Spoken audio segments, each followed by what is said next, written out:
camera, sound, marker, and action. Welcome to Tabletop Cinema, where we bring together the worlds of filmmaking, tabletop role-playing, and video games. I'm your host, Mikey, a freelance filmmaker, tabletop RPG game master, and variety streamer on Twitch. And today is going to be an emotional ride. We are finishing Aemeath's story today, part 2 of our playthrough for Aemeath's story. The first half has been incredible so far, exceeding all my expectations. It's crazy. Like, I teared up at the end. They subverted our expectations. They set up a lot of awesome stuff, just stretching back, payoff since pre 1.0 in terms of world building and lore building and character building, and we'll need all the emotional support we can get, including the cats. Wushi, welcome in. You have been first 2 times now. Congratulations on being first. Thank you for being here. There's a cat over there, as you can see, blending with the bed sheets. It's Passion. She doesn't know any better, but she's gonna get some pets. I think Maya's out in the balcony. Oh no, she's in her favorite chair, which she sometimes forgets. It's a cycle. Let's see if we can get them, Bushu.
It's so convenient. It's like a mobile petting chair.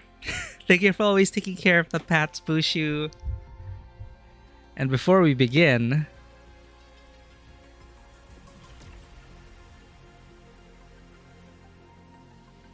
Bushu will take care of you over at her channel, playing a lot of variety of games, loves music, loves to dance, knows how to party, knows how to have a good time with her in the community. Bushu is always a bright ray of sunshine across the week. Whenever you get to catch her on stream, please do so. If you're not already giving her a follow, she's one of my favorite streamers that we thankfully discovered thanks to this game. Wua bringing people together. Always a great time with Bushu and her community. Please join in on the fun. You don't know what you're missing. Hell yeah. Let's go. Is that microphone volume okay? It seems like the levels are lower than... Well, levels on Streamlabs seem fine. Just let me know, of course, if there are any audio issues or any problems. But thank you for petting the cats, Bushu. And thank you for being here. It's okay for you. Thank you for the feedback. Alright.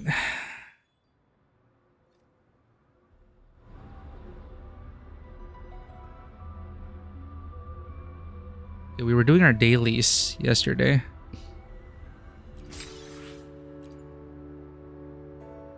Let's switch to our immersive team.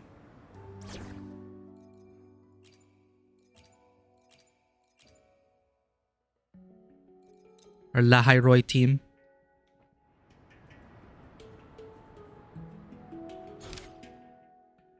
We continue.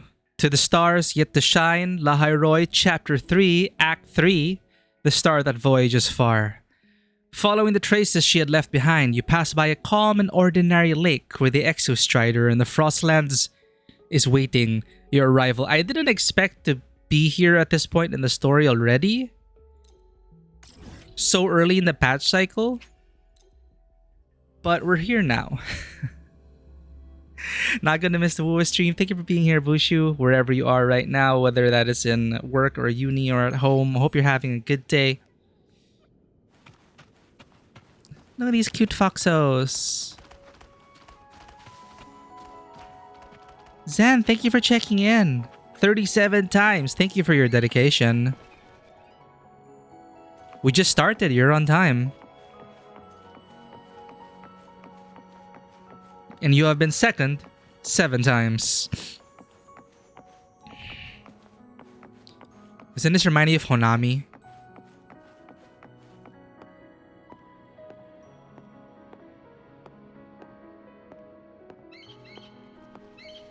Thankfully, through the magic of technology, every pet the cat redeem is immortalized in a VOD. Every single cat redeem. Can you imagine that? They will live on forever on the interwebs.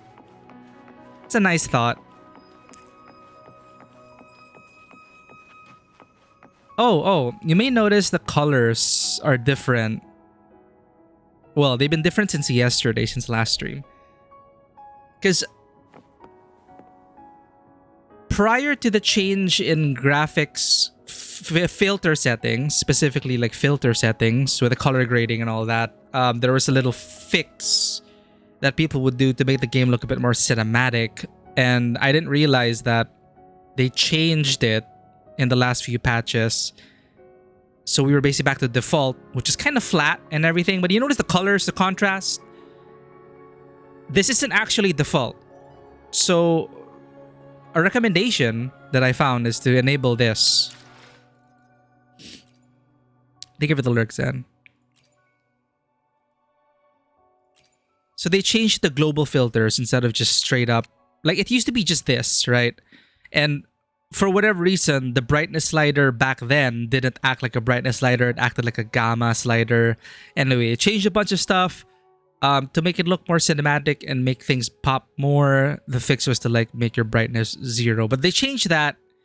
So now it's filters, and you can even change the color palette and everything. This and color grading, you know, color grading is everywhere, but you usually hear it in terms of in the context of film. And color grading is what gives it that quote-unquote cinematic look.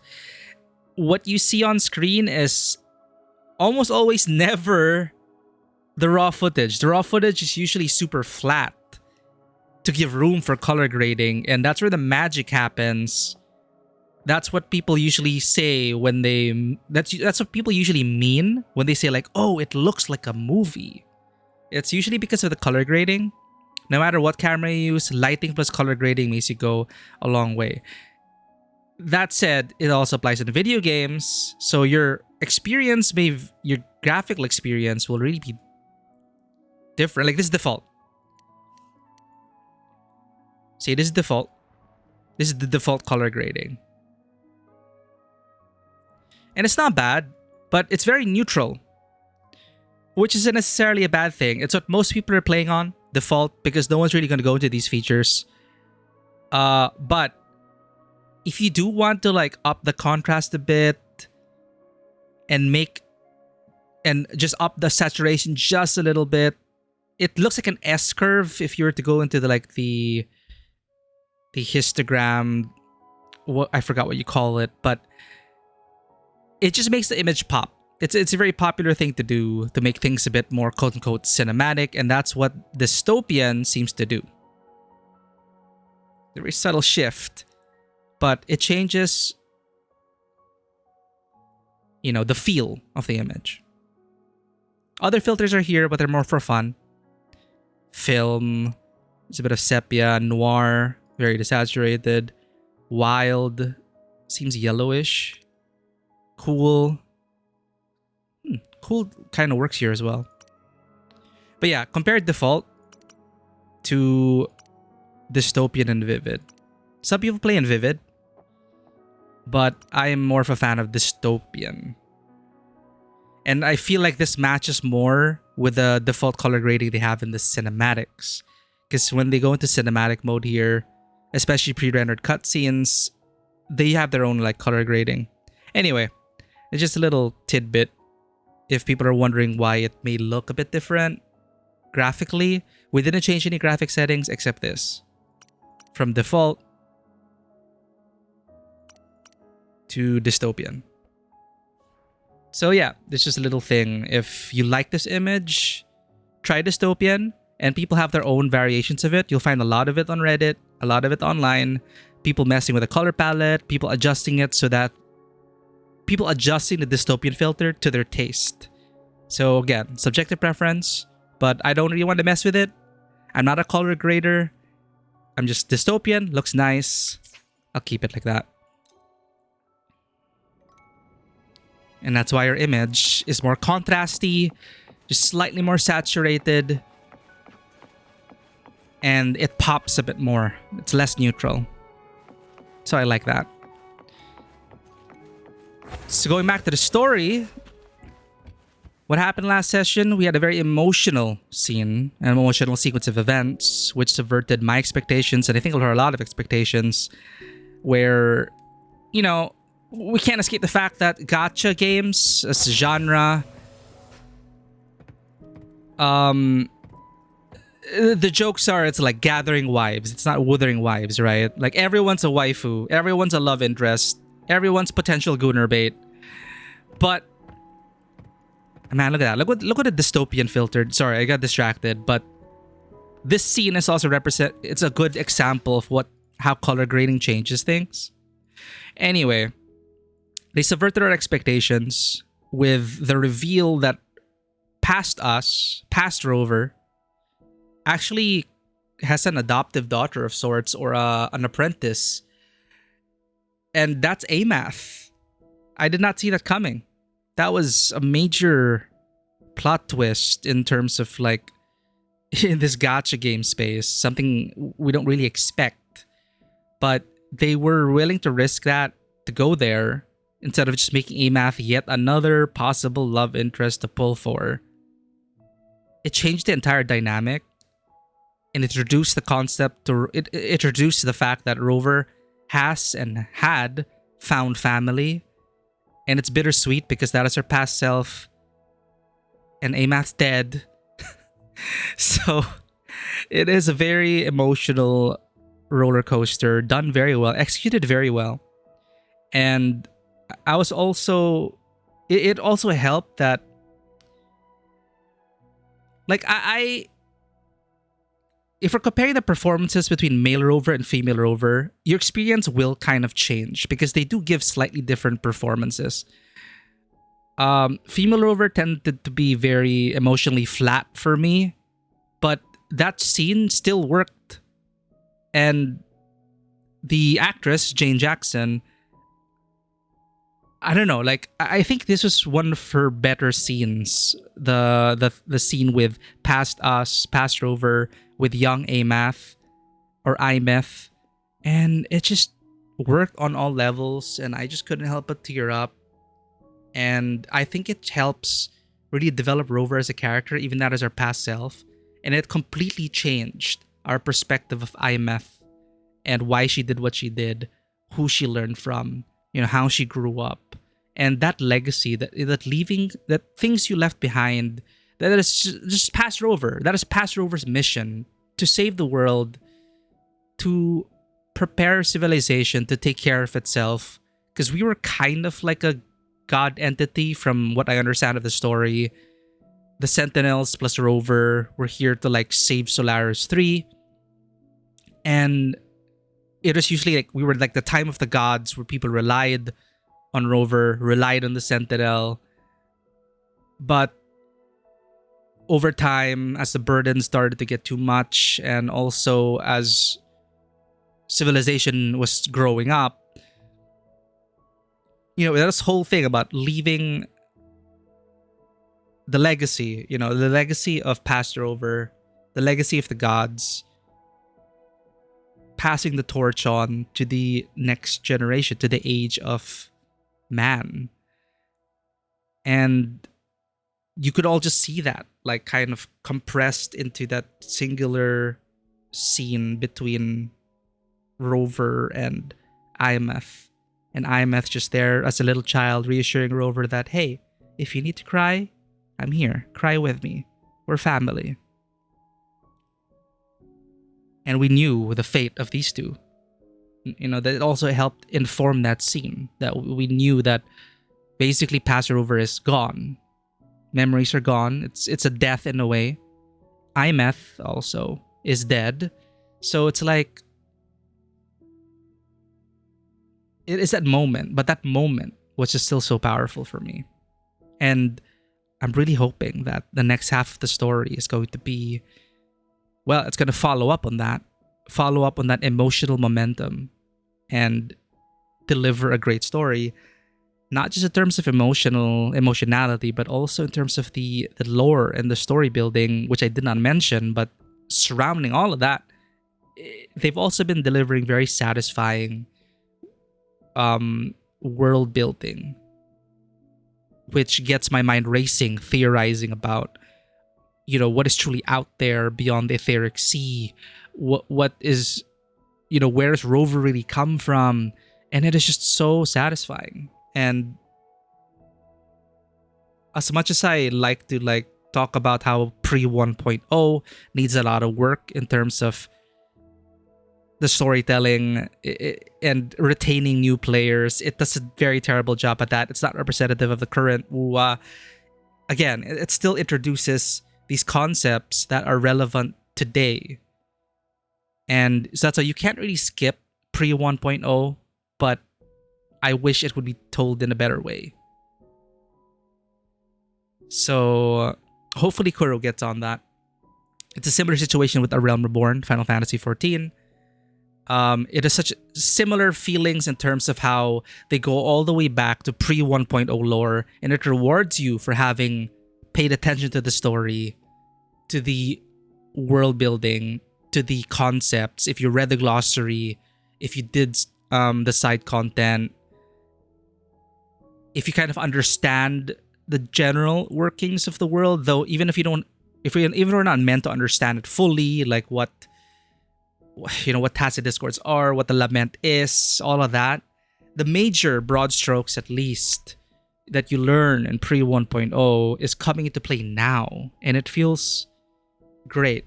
They also did similarly with not Endwalker, Carthethia's arc, and they're leaning on those strengths, and it works so far.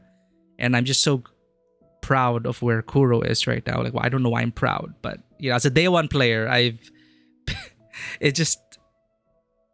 I'm here for the long haul, and it's been such a treat to share this experience with other rovers, to meet other rovers through Wuthering as well, just through the story that we all relate to and enjoy for all its faults. And it's just been such a wholesome, happy experience. It's one of my happy places. Like, streaming is my happy place, but it's like the cherry on top when we're also playing a game, or when we're within a fandom that is also very much optimistic in terms of in terms of what we're happy about, in terms of where the story's going and how the quality of storytelling has really been elevated. So yeah, that's where my thoughts are right now, and we're gonna be finishing the Aemeath story, and crossing fingers that it's gonna deliver on all fronts. It's set up. It really, I can't help but be hyped. I've been trying not to overhype myself because we don't want to be disappointed. We don't want to set ourselves up for disappointment. But I just cannot help but expect the best out of this second half. Hopefully. So anyway, that was it about that. That is it about the global filters. That was it about what I wanted to show, that this scene, how color grading really changes the atmosphere. Like this is dystopian indoors compared to this. This is just neutral. And if you go to dystopian, it just looks more cinematic to me. And it matches a bit more with, for me, with the in-game cinematics. So yeah, give it a shot. Try dystopian filter. And it doesn't require any, it doesn't change anything like, it's not graphics intensive at all. It's just a filter. And color grading. It's color grading is everywhere but also nowhere. And it's unseen. It is an unseen hero, unsung hero for people who are not aware of what color grading or the process of color grading a film. They're unsung heroes, color gradists. But color theory is part of the package. And it is very important in delivering your visual storytelling.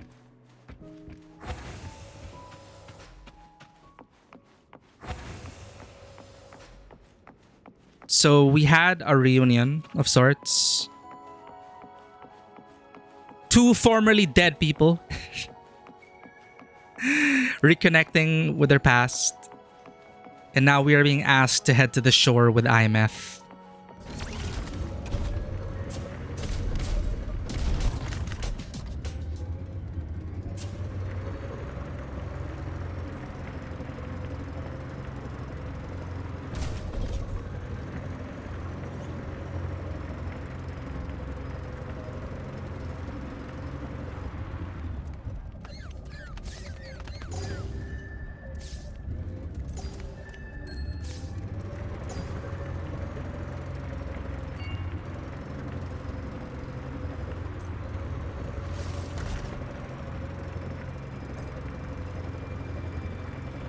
The Exostrider is surrounded by water. Perfect chance to test out that bike Dr. Luke modified for us. There it is.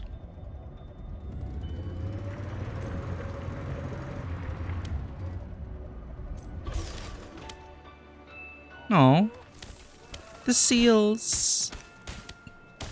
Cutie.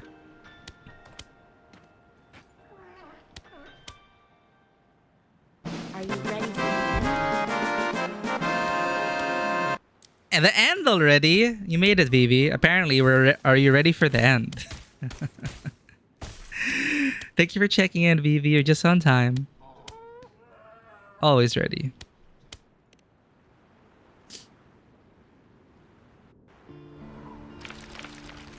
Aemeath, once you get all Dude, the your music's power like back, Life is Strange. will people be able to see you again? Hard to say. There's no precedent for my situation. It's all just theory. But what if it works? What would you want to do then? Haven't decided. But I'm definitely going on a proper tour of the academy. No, it's all If death that flags. happens, can you come with me? Good, Vivi. We were just talking about how we felt about the story, where it's going, and it's a comfy, happy place for us. And I'm glad you're all here with us. And it's beautiful. Look at that. Look at that.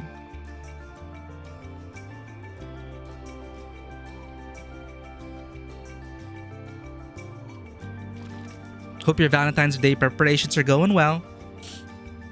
If any of you are celebrating Valentine's Day. Look, we've reached the Exostrider's feet. I don't think the song's played yet, Vivi. I think that's gonna be at the finale. But his music just reminds you so much of Life is Strange. You know, the bittersweet guitar. Once I find more pieces of my existence here, I'll be strong enough to face Sigillum. We take that thing down, and this is all over. All right, let's race full speed ahead to the finale! Is she doing the heart emote?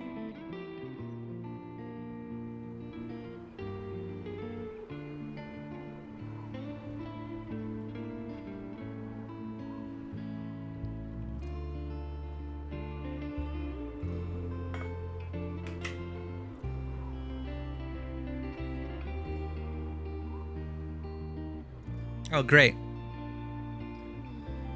Well, the VOD is still recording, but This is a testament to my we just connection lost with the world connection. around me. Perfect. Our And internet just died. It's very much my companion now, bearing witness to everything I've experienced BRB. on this journey.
Oh shit!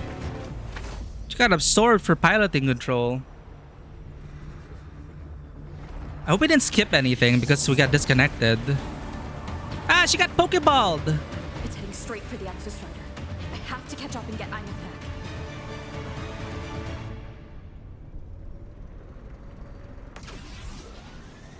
Okay, it's an autopilot.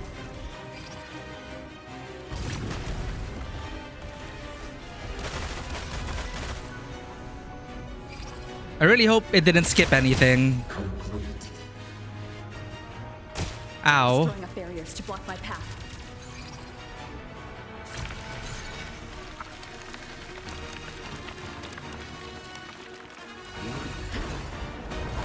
Ah! Combo! Oh, is that a new enemy? Oh shit! Nice plunging attack.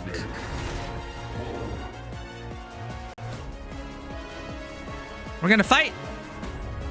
What do you want? Need to find a way out of here first. Sigillum isn't just after the reactor core. It's targeting my frequency, and Aemeath's piloting control of the Exostrider as well. What exactly is it planning? That looks like it's gonna attack us.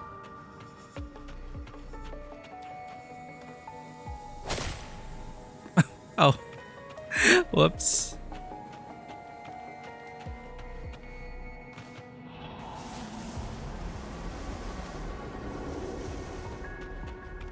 One of them are gonna wake up, I'm sure.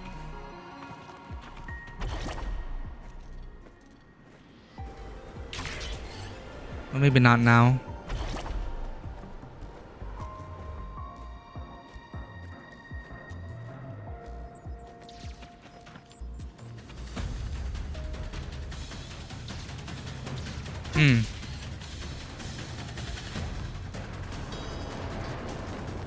Cinematic traversal once more.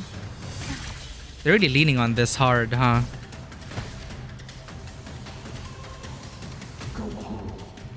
Go home. Enough! No more of this stupid idea, Sigillum.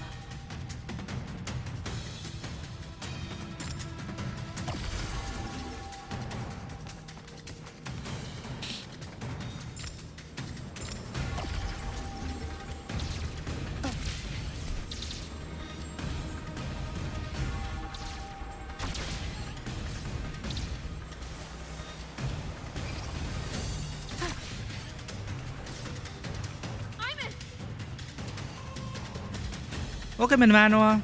We just got disconnected, but we're back. Aemeath got pokeballed.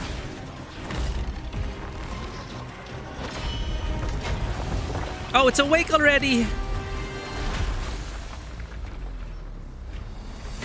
Looks so cool.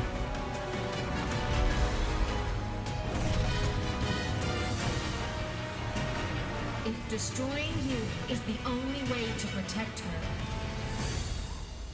Destroying then you. so be it. Damn it! Can't force reboot.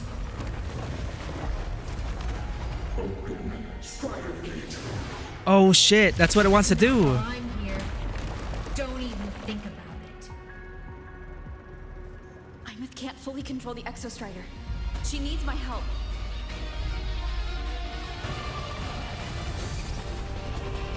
Right, they want to open the Exostrider gate for the Thernodian to enter. The Strider gate, I mean. Exactly. Time for finale. She can to keep Sigilum away from me. And now there's the Strider gate. There must be a connection.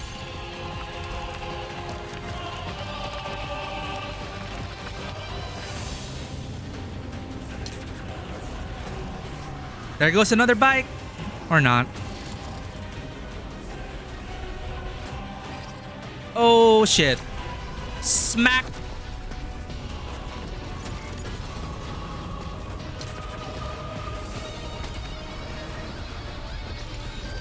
We can just fly, but it's less cool. It's not as cool as this.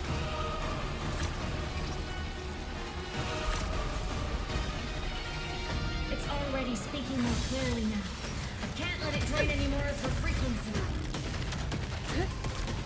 Damn. Gotta pull it inside. Gotta end this for good.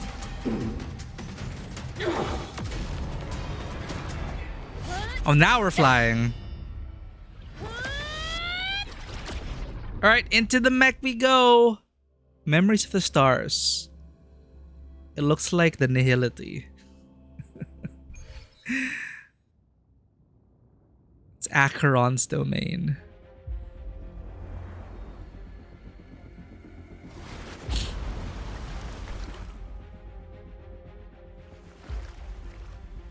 Oh, Well, right, hi. Aemeath. I thought you were All good. Pokeball. Inside the Exostrider, Mm. I'm the one in control. Or so she thinks.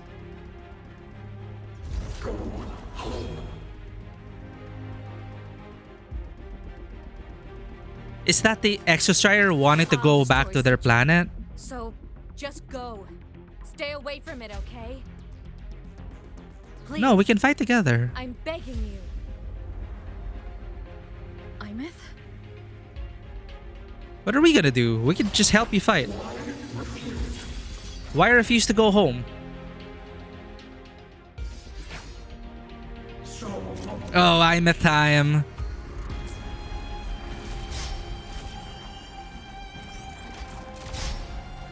Strike from the shadow. Thunder. From the sky. The hour is upon. Oh, she kind of like fences with a sword.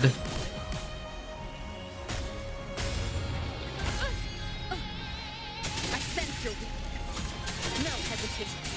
The wicked will face judgment. Oh, Rover's fighting with us.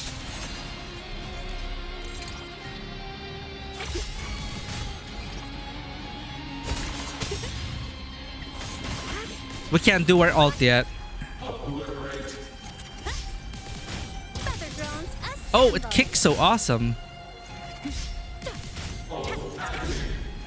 Strike from the chest.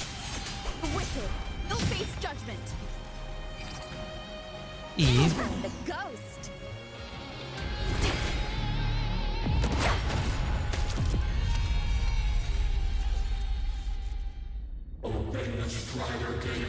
Open the Strider gate and go home.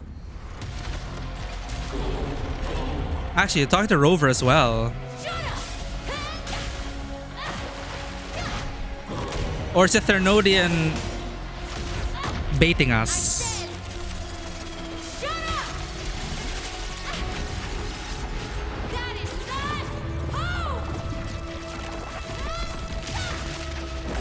Ah! Oh shit!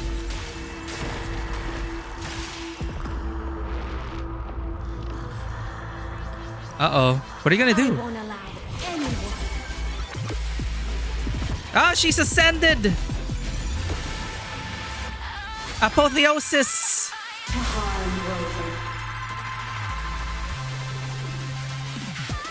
Unlocks! You're doing something a bit? Don't worry. Unfortunately, you have to go now, but take care. I always have good reviews. Thank you for being here, Vivi. Thank you for joining us. Whatever you're doing, hope you're having a great time. So they unlocked our kit. Projection. End blow. Okay. Lasers. Shot. Light to the finale! Fire! Ghosts don't feel pain. Souls sing in harmony. Ghosts don't feel pain as she feels pain. Here's victory. Aemeath. Like a bot. Heroes on! Lights up! It's alright. I'm okay. Should we be using Rover? Come on, little one. Wow.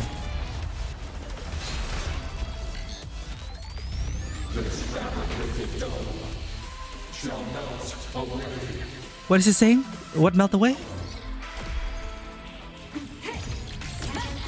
Body limit unlocked. Oh my gosh, you're so cool. Wow. A minor hiccup. No starlight over the seas. Scorch through the void. How many ults does she have?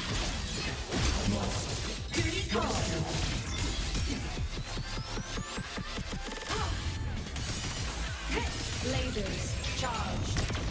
Solar flare. The world is mine to guard. Objective logged. Wow.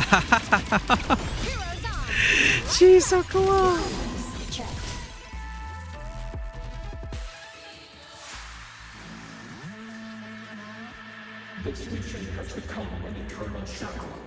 This is a mission. Who's talking? The Thernodian or the Sentinel? Or both?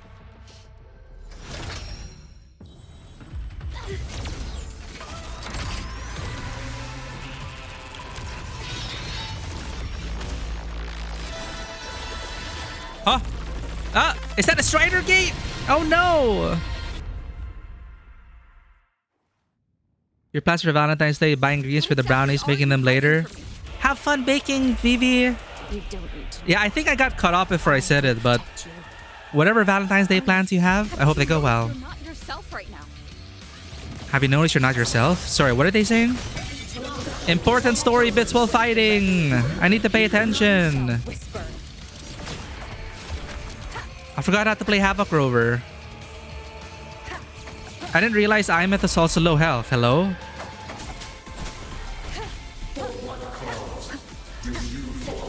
Oh, Aemeath's chibi is cheering. Shadow. One is the sound.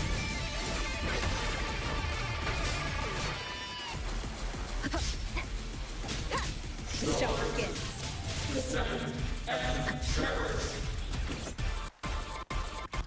Form of mech. Target. Mech to mech, let's go. Fire. Mech mode. A minor hiccup. Project Souls sing in harmony. to the savior's victory. Enter on cue. This is the finale already? I'm not ready. We could have like... Light wings activated. Stars shine tonight. Neon, thank you for checking in. 24 times. Let's do this. Resolute. One is the sound.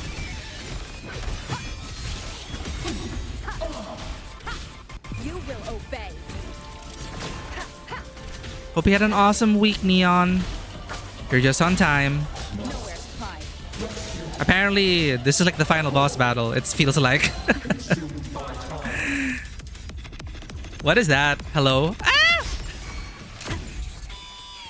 Early on.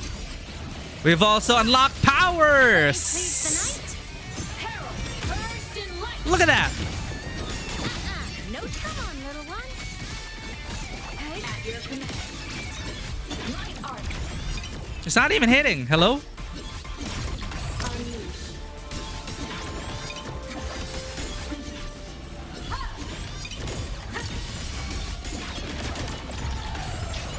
Pierce through. Swift and resolute. One is the sound. Well, we can't lose story battles, but I'd rather not kind of fail. I should have read the Aemeath tutorials, but I just thought it would ruin the momentum. Endure and defy. Down with the curtain. One is the sound. Happy Friday, Neon! Come on, little sister, make it break. Solar flare. The world is mine to guard. Starlight over the seas. Scorch through the void. Oh, there, that did it. Oh man, the cinematics theme! What is the cinematics theme on?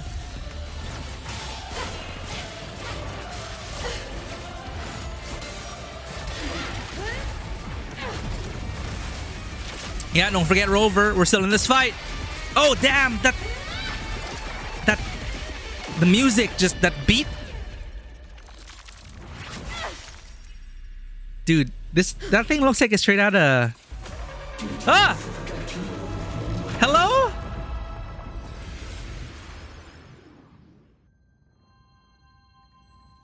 I was gonna say that looked like something from Zone of the Enders, but were we just imagining ourselves in that suit? Hello? Did you forget your homeland? Aemeath and Sigillum are gone. Is this our homeland?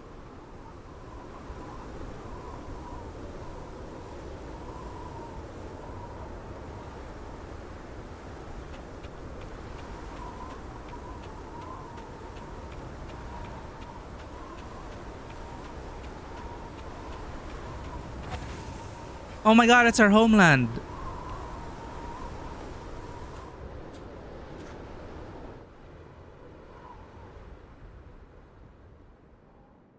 Wait, no, this is Star Torch. Is this Aemeath's old dorm? Yeah. Since she can resonate with the Exostrider even after her body was destroyed, her frequency must have merged with it. Oh, here we go. Backstory museum at the finale time. They can't help themselves. Before we begin this backstory museum.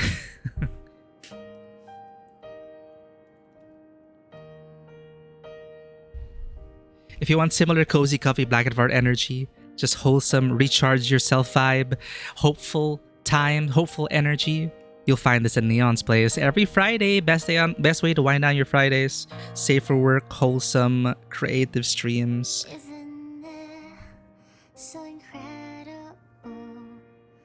We're here Welcome in, Neon. the same time and space in your eyes. The stars look like thousands of bright stars. I've gazed at for thousands of time. Da, da, da, da, da, da, da, da, da, da, da, da, da, da, da. Oh, did the singer also kind of giggle?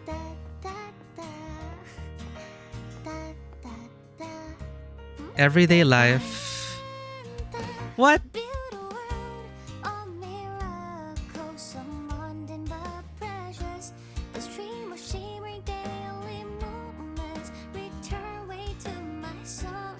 A photo album. You open the album, the photos of Aemeath with her classmates. Wait, just a sec, chat. My nose is feeling kind of stuffy.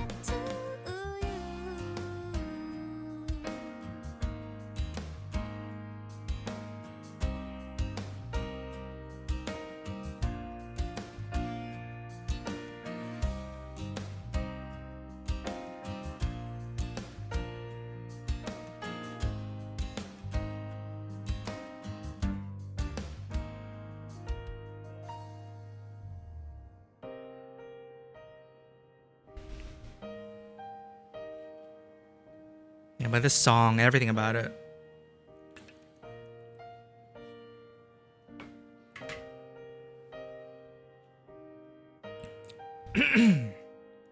You open the album to photos of Aemeath with her classmates. You can tell she's a girl of many passions. Ice fishing in the Frostlands with friends, splurging at markets, battling it out in the arcade.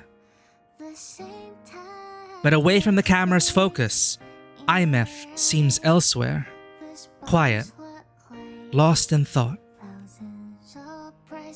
At the very bottom, you find a photo of you with her as a child. Its edges are soft, creased, and worn from handling. Oh, she missed us.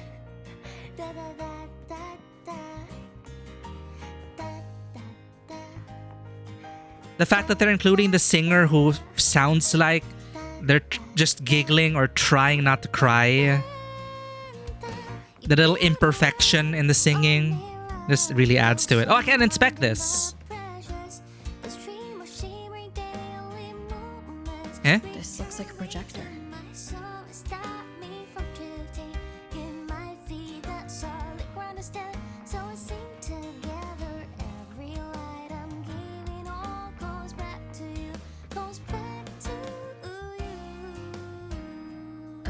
Poster of Fleet Snowfluff's fan meeting. Fleet Snowfluff.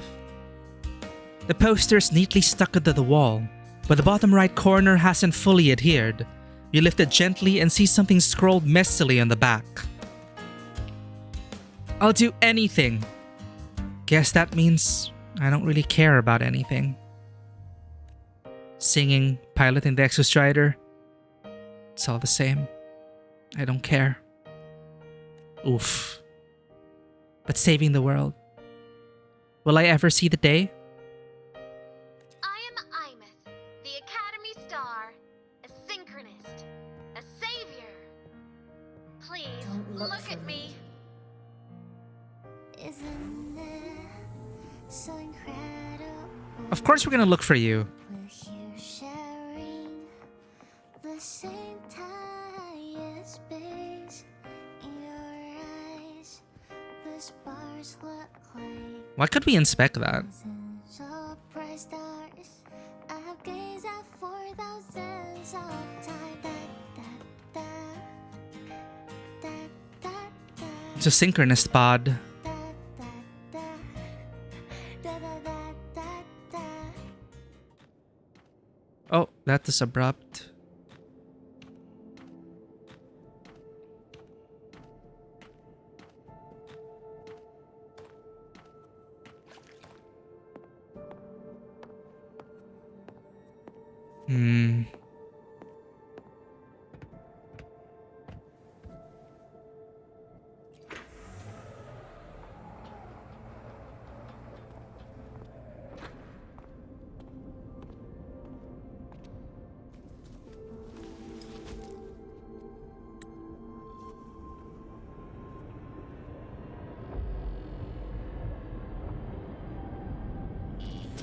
Piloting the Exostrider. Huh. It doesn't matter to me. But if this is what it takes to lighten her burden and ease her pain,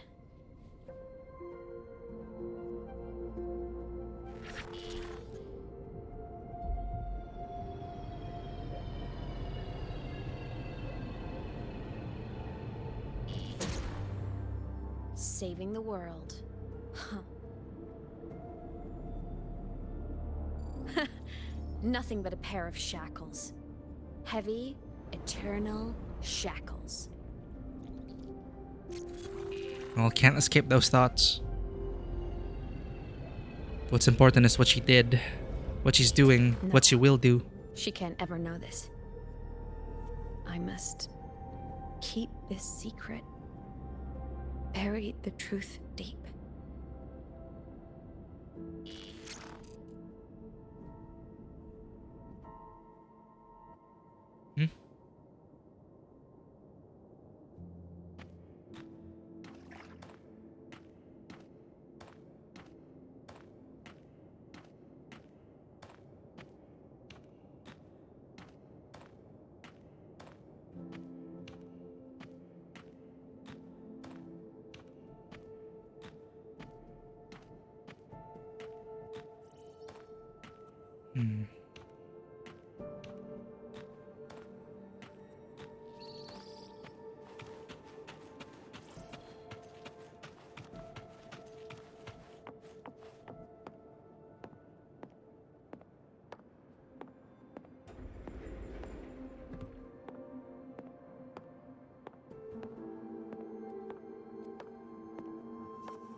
Why?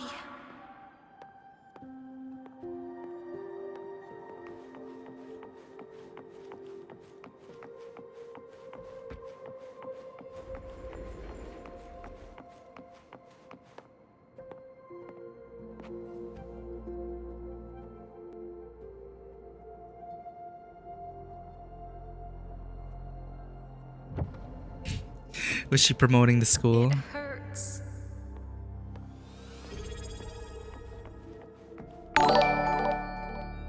Bonebreaker, welcome in. Hello O slash. Thank you for lending your emotional support. Thank you for being here.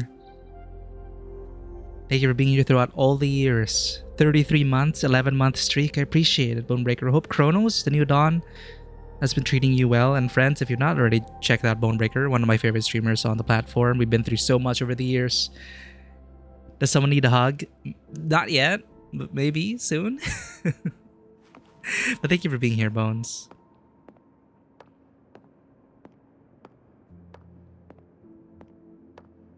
No. We're going through the gacha mandated backstory museum at the finale. We're at that point in the story now. It's a very fancy backstory museum this time. She is so deeply hurt. What should I do?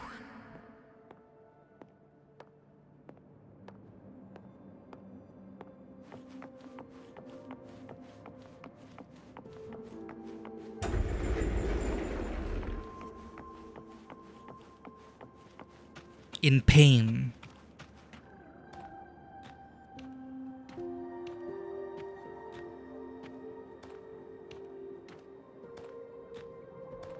Making use of that Unreal Engine. Look how cinematic this looks. One of the best looking anime games still for me, this game. They really hit their stride, found their own style, and it looks great. No. Yeah, we're gonna need all the emotional support through this, chat. I don't know how much we have left, but it seems like it's going by so quickly.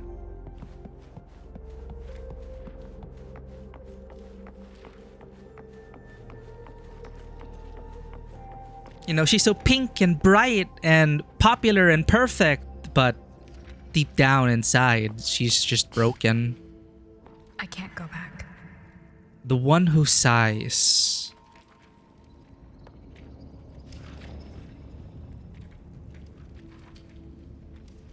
Oh. I think this is why they also wanted to fix the walking animations and running animations, I think. Because they knew they would have more scenes like this. So they wanted it to look even better. The little things, you know. Because they did improve the walking animations.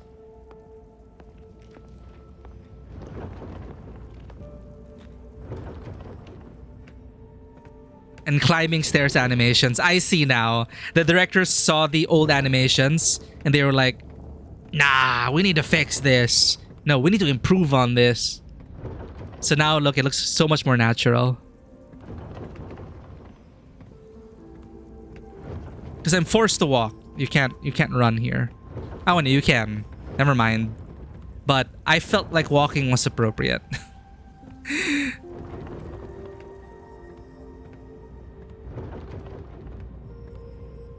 Feel like the moment calls for slow walking.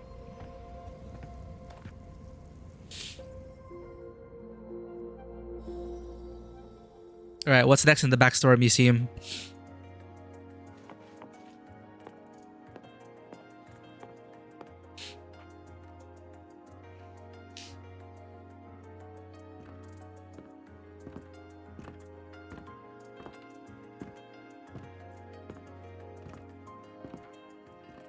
Oh, Rover Cat. Is this where she lives?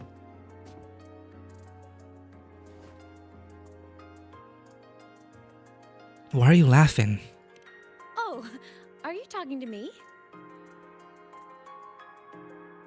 I just heard the most hilarious story. Couldn't help myself. I mean, you can't help but go a little crazy if you've been stuck in limbo for like more than 10 years. Since you asked, how about I tell you? Shoot, ad break. Snooze.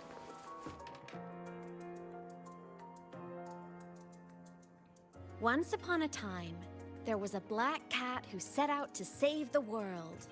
That's us. Why? Because everyone told the cat it was a savior. The cat didn't get it. When it opened its big golden eyes, it was just stuck in this tiny cardboard box. Oh no. And inside that tiny box, it was crammed full of even tinier little creatures. The cat was shocked. It had to tiptoe around, careful not to step on anyone.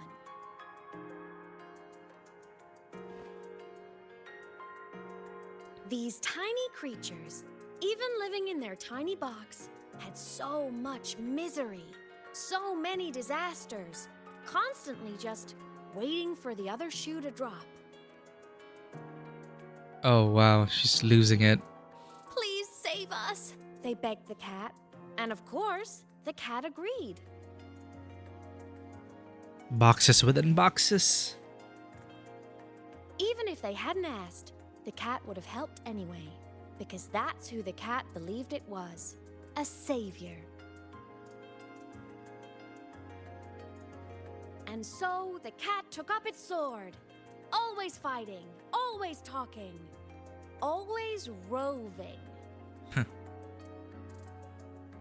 Saving the world over and over. Until one day, it realized the cardboard box had been sealed shut. Oh, the etheric sea.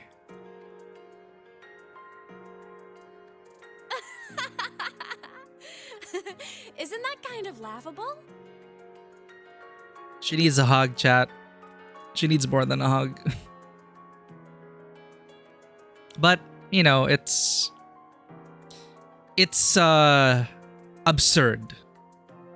And you can't just help but laugh with it. Life can be very absurd like that. It is pretty laughable. In a very dark, humorous way. Right? It's just a cat. Why did it have to do all of that? She does that to us also. Boop. But in such a laughable story, somehow everyone else gets to be happy. The ones who relied on the cat, the ones who hated the cat, they all got exactly what they wanted.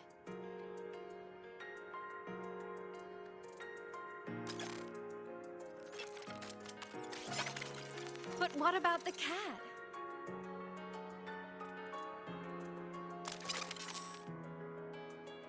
It wants to go home, but no one remembers. The box is sealed shut, and the ones who put the cat in there have already turned their backs on it. Oh my god, she's crying. Even the cat itself has forgotten.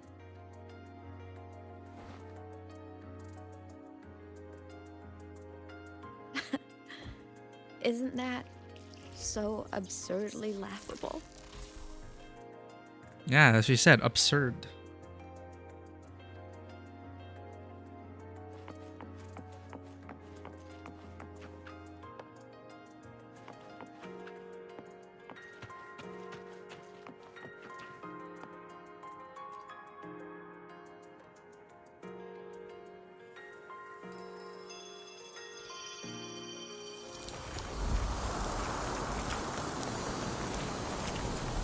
Wow. It's really just her state of mind. Feels like it's spiraling out of control in the most beautiful way. That's kind of like what Aemeath is.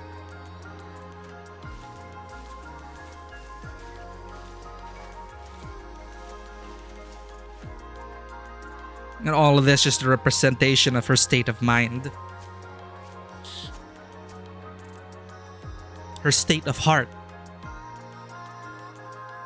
A heart which she is My ironically head's been missing. loud.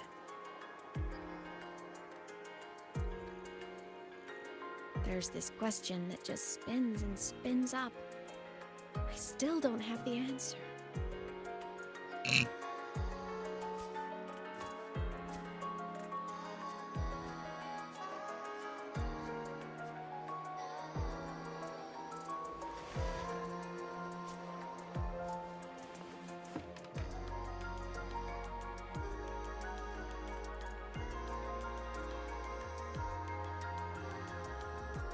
Now that you're here, I want to ask you what you think.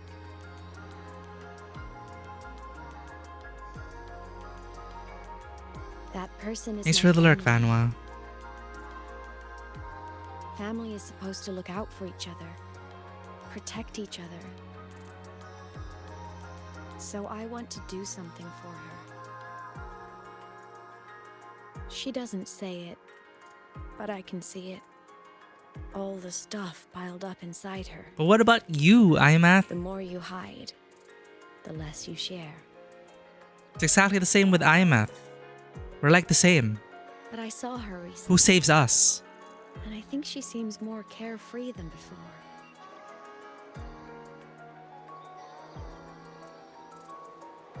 The sunlight in Jinjo, the flowers in the Black Shores, the winds of Rinasita.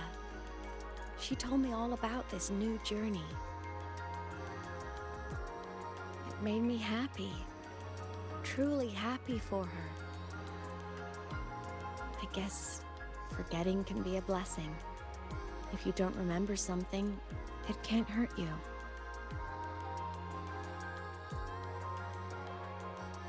So I started thinking, maybe I shouldn't tell her what I saw in Void Space. The end of her civilization.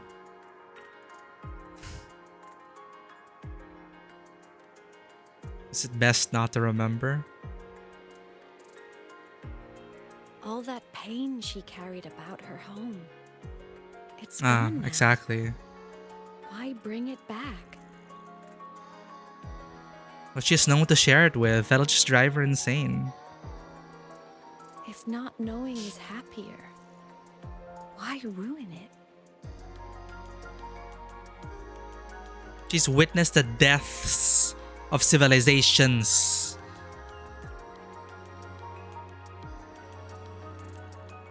Her state of mind is still remarkably intact after going through all that in Void Space.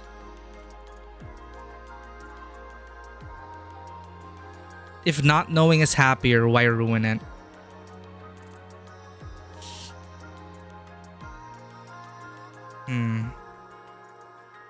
I like how, I think in the very big, I think they already addressed how, I think someone already called Rover out,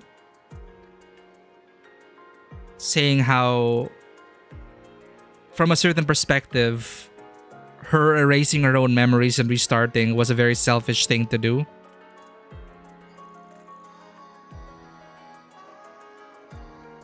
In a way, she killed herself. But she gets to start, you know, but she gets to be reborn and do everything again. That's different. Okay, she erased herself and restarted. She rebooted. If we could just reboot.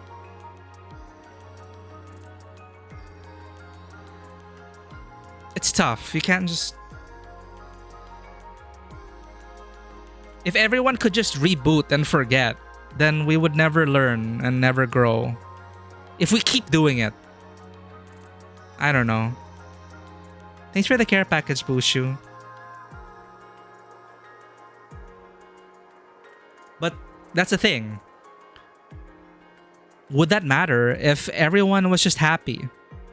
It's one of those things where, like in Deus Ex Machina, if we were all to just get rid of strife, conflict, and all the bad stuff, it's a typical villain line where we're gonna make everyone forget or not know of what divides humanity, and just create the perfect world to live in with no pain, no death, no sorrow.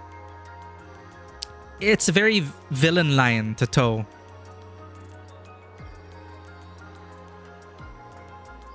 But why is it typically the villains who pitch that? And despite all that, why is it a very popular trope to fight against that? Ignorance is bliss. But we have to consider that today, we have our own individuality and freedom. Yes, the villains will always say, you just need to take the first step and you will forget and you will not know any better and you will be happy. But that won't be from our own. That won't be because of us, our own actions. It won't be because of our own efforts. It'll be because of that God entity who manages what we know and don't know. Because knowing is a burden, we want to stay unburdened. We never ask, our conscience stays clean. So right now we have two characters. One is less burdened. Rover is burdened now, but definitely less burdened than how she was before she erased her own memories. We still don't know the details behind the erasure of her own memories and why she restarted. It's probably still in line with the whole age of man has come, age of gods is over, the age of Rover and the gods. We need to pass on the torch. But she rebooted herself to live among mortals. Aemeath, on the other hand, in this moment right now, she remembers everything and she sees everything, and she is burdened by the knowledge that we no longer have. We erased memories of our home world because now we know Rover comes from another planet or another world. So like Superman, she was sent here to Solaris 3 to save Solaris 3, while her own homeworld was devoured by possibly this Threnodian, which just ended civilizations. And Aemeath, the pink-haired girl here, she's the only one right now who was able to see what is within the black hole that is void space. Consumed civilizations, fallen civilizations. And she is so burdened by the knowledge of this cosmic grand scheme of things. That's why she's like barely holding it together. That's why she's spiraling, but in a very beautiful way. But then again, have we tried that? That's a thing, that's a villains will say. Have you tried hooking ourselves up to the perfect Deus Ex Machina system though? Don't worry, you'll be fine. You'll be taken care of. Because a fallen being's idea of perfect will not be perfect for everyone. That's true. That's true, Neon. Like, their idea of perfection is not my idea of perfection. And again, the trope is the valiant nature of the human spirit. To live is to suffer, but that doesn't mean we ought to give up. And that is in a way what gives life meaning. Because we press on, we struggle together, we support each other, and we make life what we can make of it through our own efforts together. Not just have some God entity take care of everything for us. It's a very humanist perspective, but it is also in the hands of humanity to really claw that. I mean, look, if we're gonna go into theology and all that, it answers the question, why don't gods just fix everything for us? Because the whole point is that we have our own free will and self-determination. And that is kind of what their gift is for us. Because in the grand scheme of things, we're not just given our paradise, we make it ourselves. And that is, in the long term, ideally, better for ourselves because we shape it in our image, not as someone else's idea of what is perfection. In a way, it's classic. Villain want to change things, but hero wants to preserve it. But preservation, right? It's like change versus preservation. Tradition versus quote-unquote progress. Is tradition a hindrance to progress? Is progression a hindrance to tradition? Of course, it's usually a balance, right? Too much of anything is bad. It's a cop-out answer. But as a social species, from an insanely, like with so many, with uncountable variables, we are still kind of linked by a similar human destiny to kind of weave this pattern of life however we can together. It'll never be truly perfect, but we struggle on in spite of that.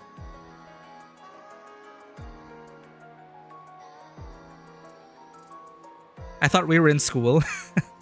So we're just taking time now because an ad break starting also, and I can't snooze it anymore. This is a very important scene, and I'd love for people to be away from ad breaks. So we're just yapping a bit while the ad break finishes off. It also helps me kind of just seeing. Right now we're going through another backstory museum, yes, but I think I will correct myself. It's not just a backstory museum meant to try and sell the character by giving us a last minute, oh, this is the character's backstory, it's cool, we promise, pull for her, pay for her. It's also happening in the present right now. It is Aemeath today, unable to really, we come at the right moment. This is within the Exostrider. This is present Aemeath, mingled with, of course, past memories, sure. But it's also her repeating what Rover is doing.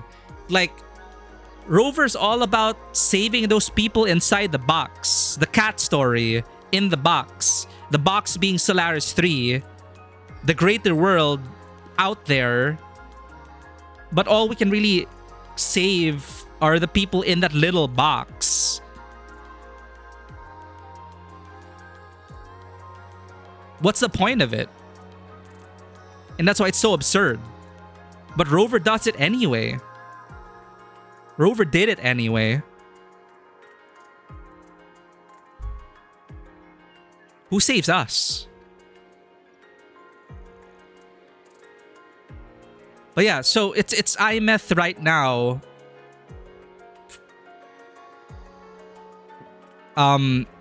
She is now Rover. And she is now kind of like as our apprentice, as our ward, as our daughter. She's kind of now fulfilling what her parent taught, or what her parent taught her through actions.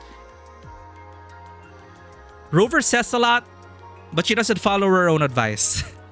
She doesn't always follow her own advice. She is willing to sacrifice herself for a better future for everyone else. So Aemeath right now, we are kind of entering her state of mind. She's been trapped in this space for like more than a decade. And she is so alone. And that is a tragedy behind all this. And which is why we're here now. Not to save her. Not to save her, but to help her. And we can go, both of us need each other right now. Rover needs Aemeath, Aemeath needs Rover. So to go through this whole scene, it's not just a simple backstory serving as information. I'm changing my perspective in that, yes, it's very crucial right now that this mother-daughter, mentor, apprentice, guardian-ward relationship is now coming together, and we're now asking the big questions which require an answer right now. because the Thernodian, the big bad, is about to open the Strider Gate. Which, in the grand scheme of things, also means that Rover might have a chance to return home. Which is why the villain is trying to use that to lure us in to saying yes, to giving up, to opening the Strider Gate and let the big bad in. Because we are trapped in the box. Our home is outside the box. Our former home is outside the box. But Aemeath is determined, no. That is gone. Her home is here. The cost is too great. I'm willing to sacrifice myself for it. To save, like what she did for everyone else. Because Rover sacrificed herself for the people. Aemeath wants to do it now. But Rover's back and we're gonna find another way. Welcome back from the ad break. Is TV series called Tomorrow Man? Very interesting situation with this trope. I don't know if you'll watch it. It's a bit of a spoiler. I don't think I want to watch Tomorrow Man. There's just so many things to watch. But anyway, taking my head out of my own... getting out of my own thoughts, sorry. Maybe the depiction of the beauty is her visualized coping mechanism. It is definitely her coping. She's spiraling in the most beautiful way, but she is cracking under all this pressure. She is laughing and crying and she's losing her mind. And her eyes are shaking in the typical anime I'm going crazy way. Like, her life is so perfect on the surface, but it is so broken underneath everything. And she's doing everything and anything just to try and feel something. It's a lot. She is so severely depressed and alone right now. Every petal a drop of blood or tears shed by someone suffering. Every flower is another dead person in one of these civilizations is such a beautiful way to put it, Bones. And that is what she's experiencing. She is remembering. She is like past Rover. Because past Rover, that was our burden. And now we forgot all that. And in place of that, Aemeath became the sacrificial lamb. She peered into the beyond. She peered into the black hole. And she saw all those civilizations. And you're right, this is like a graveyard. It is a lament, pun intended, of the end of civilizations. And according to the story, we might be the only bastion of civilization left. We got sealed in, but my theory is that the goddess sealed us with the Rover in order to prepare for the unfathomable, unfeeling cosmos, which is devouring life out there. It's the heat death of the universe or something. But that's so beautifully put, and I can't unsee that now. Each petal, each drop of blood is a drop of blood shed by someone suffering. And Aemeath is taking upon everyone's memories right now. And it's also making Rover question once more, was it right for me? Past Rover asked herself that as well. I was sent here to save the world. I can no longer go home. That was right for them, but was it right for me?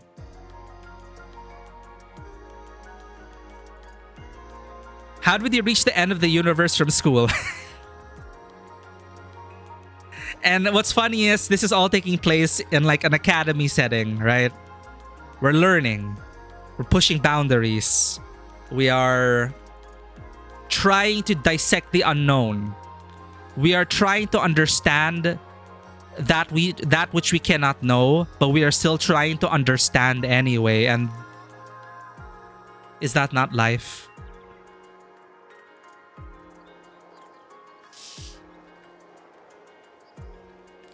We're responsible for the one we raised, and that's the thing also. I think it's also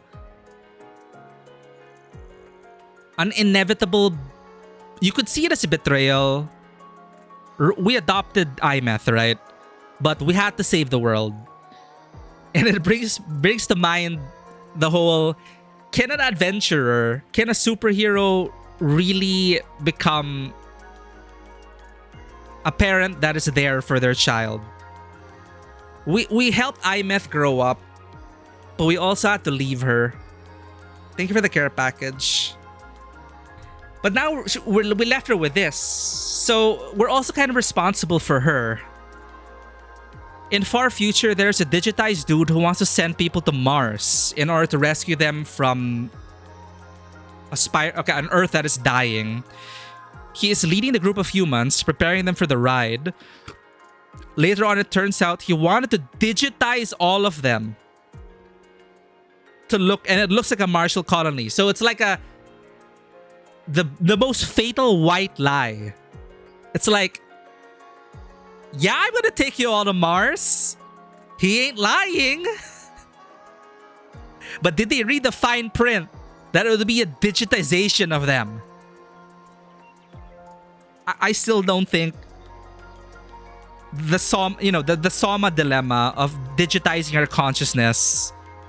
The terrifying fact is that I don't think there's a continuation of consciousness there. If you just scan our brains and put it in an arc, our physical form is still there, and there's no way to truly transfer that. Again, bringing up the fact that is teleportation just not killing ourselves,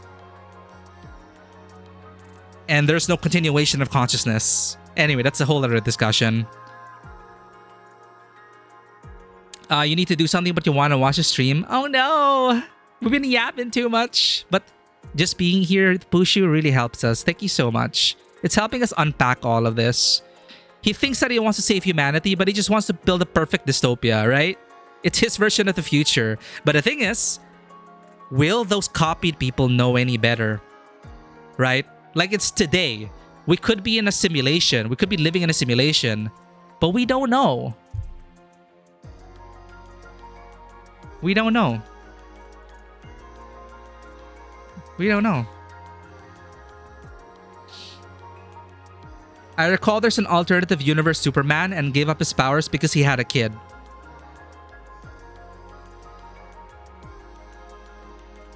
I'm pretty sure the comic explains why, but I feel like he could still keep his superpowers, but be with a kid. But I understand that having those superpowers paradoxically burdens you with the responsibility to use those superpowers to save the world. So I kind of get it. And thus, he would not be able to be with his kid, because there would be a greater calling within his moral compass, and knowing his moral compass, we'd like to say one life is worth the same as a million. But if we're talking about saving the world and the universe, I mean, I don't want to get into like the math of human life. It's just, yeah, I see why Clark would feel the need to erase that, to give up his superpowers, because that would be the, yeah, because he would need them to go out and save the world and not be there for his kid. Yeah, I can see that. I can see that. That's rough choice indeed. Yeah, that's a rough choice. Thanks for the 42 months, Vanua. Because, yeah, now I see it. Like, if I was saying maybe he can retain his superpowers still with his kid, I would, if I were in Superman's shoes and I could still hear people suffering, I don't think I could really just stay at home. You know? Like, it's tough. It's tough being Rover, being the superhero, being Superman. People think it's easy for them, but there are also challenges that they have to go through that we have the privilege of exploring through comics, through video games, through novels. The dilemma of these superpowered characters, and it's entertaining, but it also reflects on, you know, our own limitations as human beings and what we would do given power and privilege in the grand scheme of things, and it's super cool. Sorry, the ad break has been gone for so long already, but that's where we are right now, and that's where my mind is. And thanks for helping me unpack all that. And now I can't unsee that this whole thing is Aemeath's monument to the lost civilizations beyond the box. And she's the only one right now burdened with that knowledge. What is going to happen now? How is Rover going to find a way through this? And I'm really hoping for a satisfactory conclusion. But I'm also going to brace myself for... Ooh, I don't know. Tough decisions are going to be made. Let's see. It all opened up because Aemeath asked, if not knowing is happier, why ruin it? So, coming back to this story, the context of this line is, again, we as Rover do not remember anything. Past Rover erased her memories. But past Rover was sent to this world to save this world. And she cannot return home. And it's kind of assumed that she may never be able to return home because it's probably destroyed. Aemeath has seen Rover's home. Our past selves' home. Our home. Regardless of past or present or future self. So now Aemeath is wondering, should I bother reminding her about... I've seen... I know what happened to her homeworld. Should I burden her with this knowledge?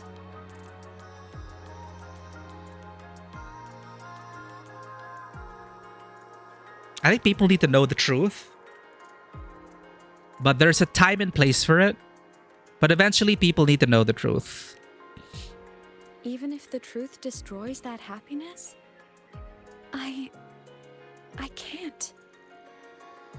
I don't want to see her hurt. But the thing is, we already know too much. I want to protect her. So not knowing about We our all need a world little is hope like... to keep going, right? I want her to hold on to that hope. But I get it. I get why Aemeath is doing this. Or not doing this. She wants to keep the box sealed. For our sake. But the cat's out of the box. What Sigilum said is unnecessary. Returning It's home. been feeding on her frequency, trying to complete itself, spouting things that should have stayed unsaid, things that would ruin her peace.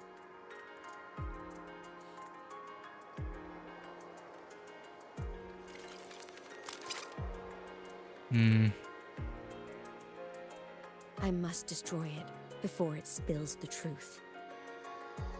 I brought it into this world. I'll be the one to take it out too. I think she's talking as the Nothing Sentinel truly there. matters. Not even saving the world. Oh no, she is nihility.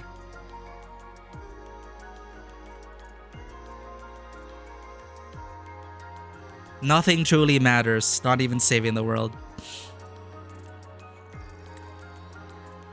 But you have to believe what you're doing has meaning. That's the only way to keep moving forward. Very Acheron. And that's why.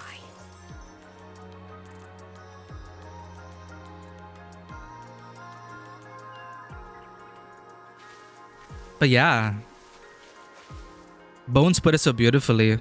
Like, what? This is are all just like, you know, flowers are so beautiful, but they can also mean so much sadness. There's beauty and sadness in this flower field. And again, it feels like the death of civilization. This overgrown ruins, you know? What is once a hall of learning, a school, an academy, now just consigned to being forgotten by the universe. But Aemeath remembers.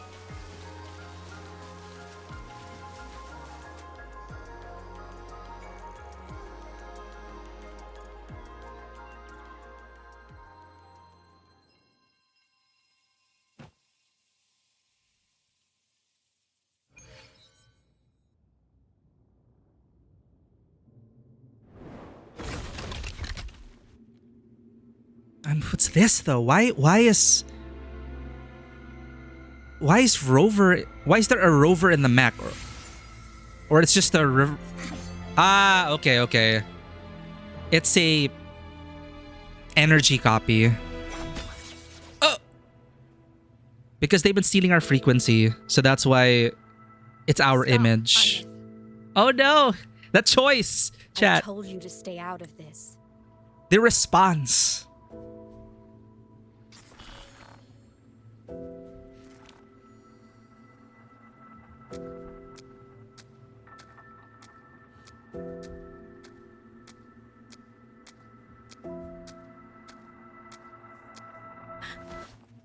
Oh, that I know flinch. you did this for me, to protect my happiness, and I'm grateful.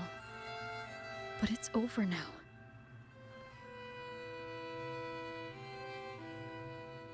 Chat, I we're in the need to loading hear screen. all We're in the of it. login screen. Whatever the truth is, it's my burden to carry. My choice to make.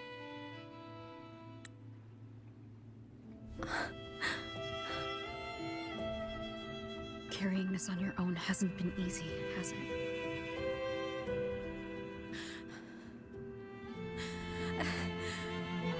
Just let it out.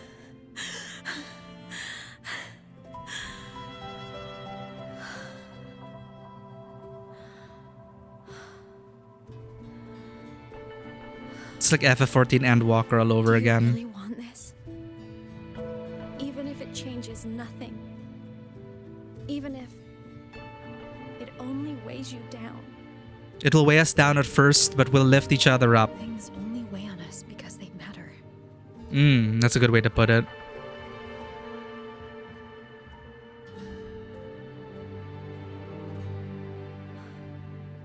All right then.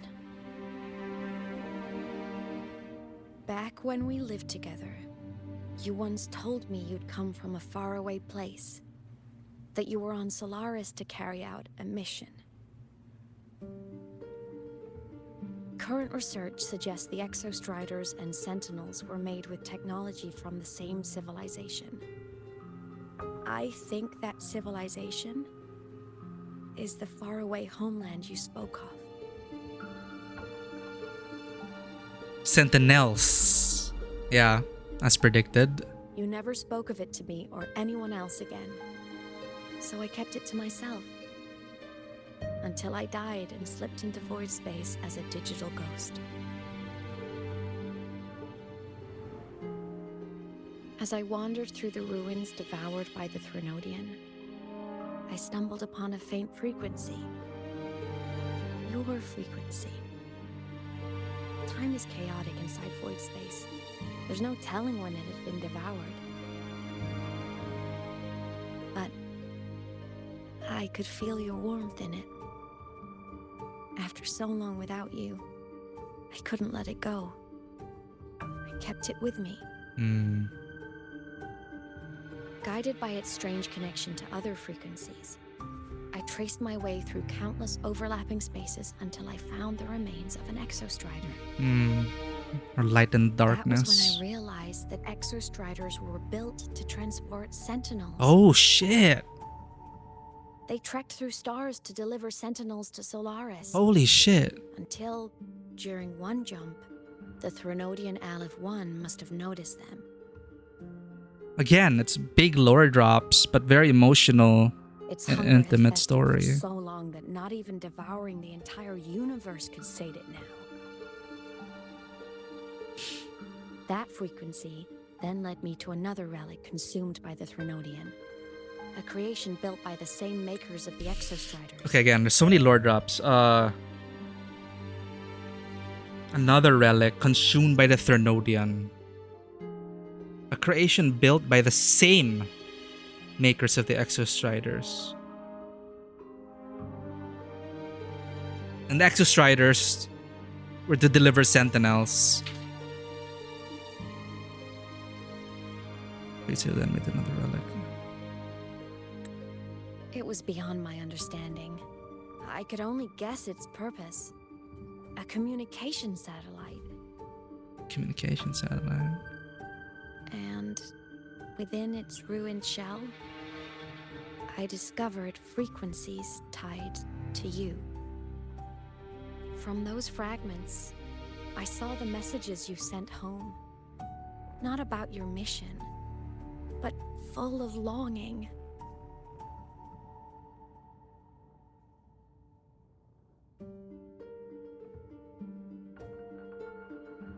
You said you wanted to go home, even if just to lay eyes on it one more time.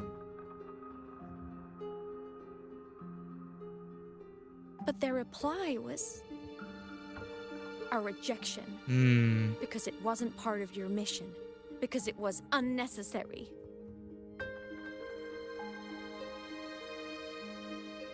They were the ones who cut communications.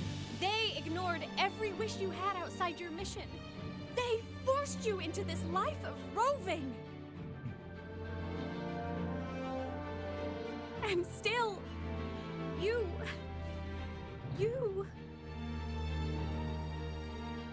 crossed the stars to fulfill their wish. How could they?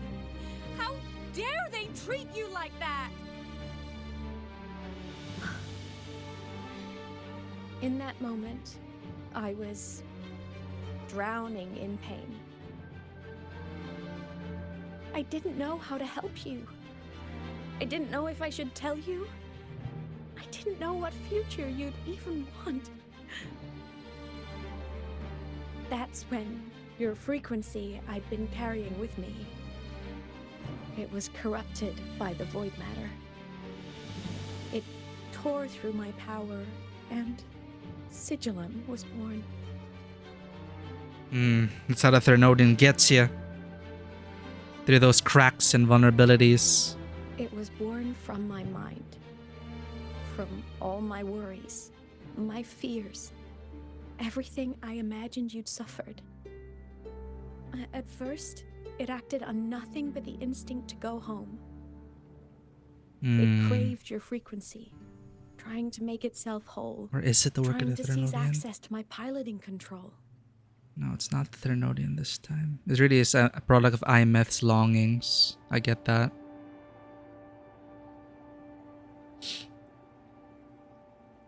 That's how they get ya with the free samples. That's not wrong though. The free samples of... Look at this. This could be a better life, right? This could be a better life. Taste it. Craved your frequency, trying to make itself whole. Trying to seize access to my piloting control. Yeah, so like the Thernodian is still there, but I think this is more right now. It's okay, born from her desires for us and all her hurt and pain. Go home. I want to go home. So it could reactivate the Exostrider and cross the Strider Gate to get back home. Which, of course, the Thernodian will want to piggyback on. The more of your frequency it consumed, the more coherent it became. I couldn't let you hear those words, so I tried to destroy it. This is what I've been keeping from you. I'm sorry.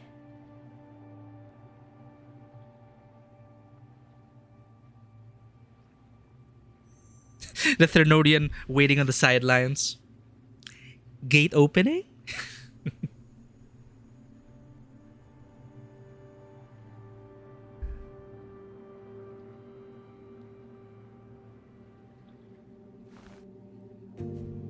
Rover usually finds another way.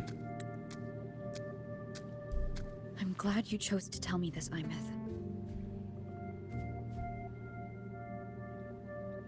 Can you believe it, chat? Hearing this, She's our daughter. it's a lot to process.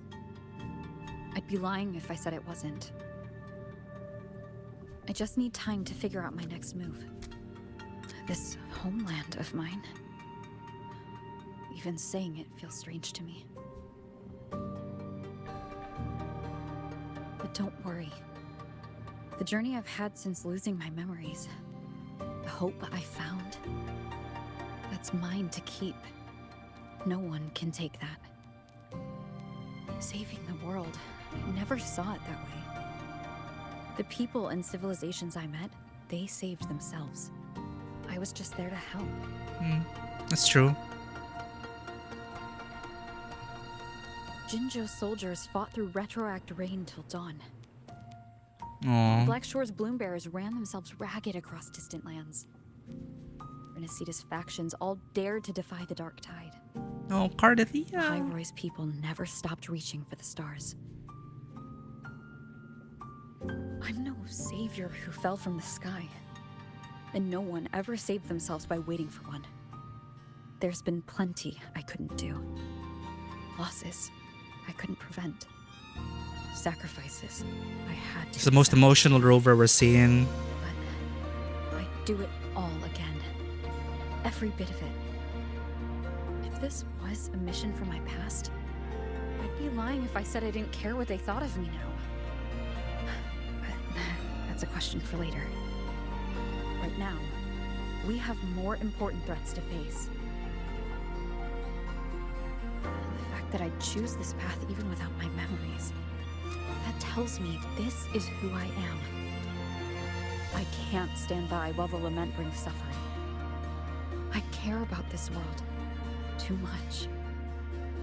But I'm afraid you'll feel alone. But you're alone, Aemeath. We're here now. You're not alone Everyone anymore. here? With you here? Not a chance. I will be there for everyone as we head toward our Oh my shared god, she dropped the line. leaving the past behind. They not only are we in the login screen, they also hit us with the throwaway idle line that always interrupts me if you just stand idle while you're yapping to chat. This is what she says all the time. I will be there for everyone as we head toward our shared future, leaving the past behind. And they just recontextualized everything right now. They recontextualized the main menu in Renacita. They recontextualized this line. Masterstroke.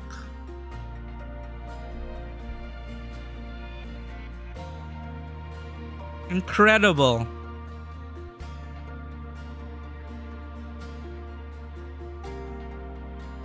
Incredible. This is the new meaning. The new meaning of the login screen.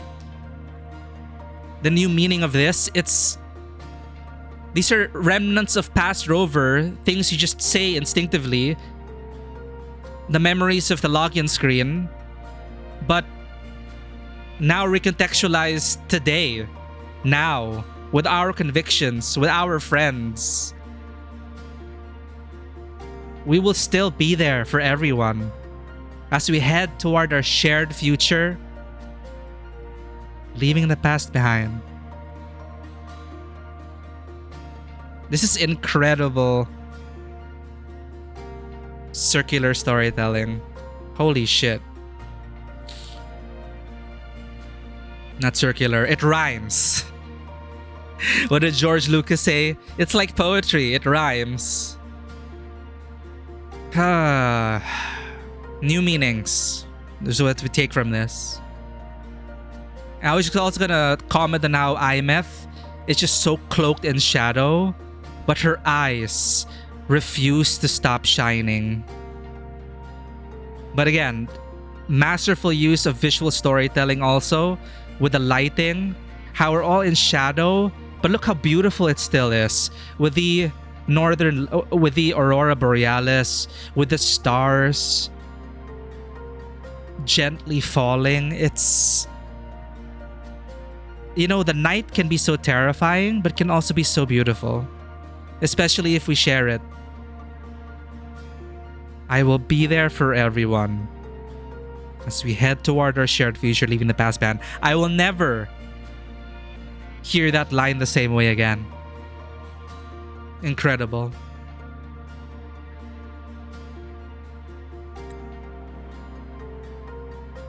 Oh no. We got to her, chat. We got to her. It is a love letter to the player base.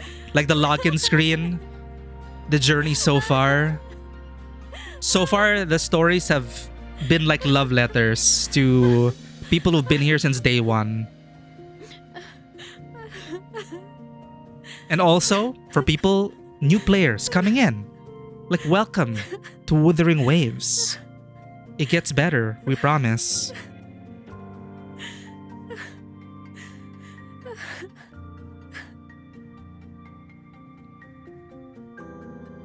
And then she was just Aemeath, our adoptive daughter, our apprentice. And now we have to reconcile ourselves with the past. My choice. Is it worth it?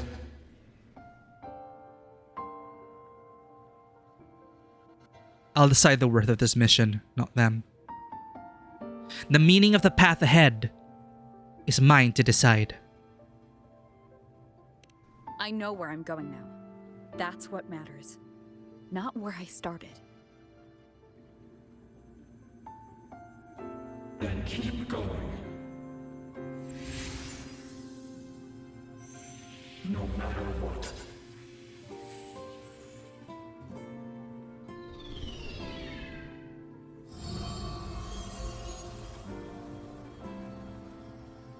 White flowers again. It's returned to the Exostrider. It's one step closer to finally awakening. That's the remaining question, Neon. Is Aemeath gonna get better after dying? We'll see. That's next. Thanks for the reminder. I thought we'd have a happy ending, but we're not there yet. But again, thanks to what Bones said about the lament, the loss of civilizations, white flowers, right? White flowers at the grave, Sigillum leaving that behind. Also, it's like that. This is the login screen, but now there are flowers. Now we're moving forward. We remember, we never forget, but we move on towards a shared future, leaving the past behind. Yeah? So the core, it's returned to the Exostrider. It's one step closer to finally awakening. This is still part of Aemeath's plan to reform herself. So we'll see. If Yuno could do it, if we could pluck Yuno out of chaos, we can help Aemeath come out of this. We'll see. And you? Your powers should be restored now that Sigillum is gone. Sigillum was really just us both trying to reconcile ourselves with the past, and this reunion that was a long time coming because we had to leave her. We had to leave our own daughter. But now we're reunited, and now we're gonna face things together. And with this needed to happen, we needed to untangle all those knots, or this knot. We needed each other. So your power should be restored now that Sigillum is gone. Imagine ending up in the 14 login void. Exactly. Aemeath is Rover's child. Adoptive daughter / apprentice / ward. When she was orphaned, we saved her from drowning. And we took her in.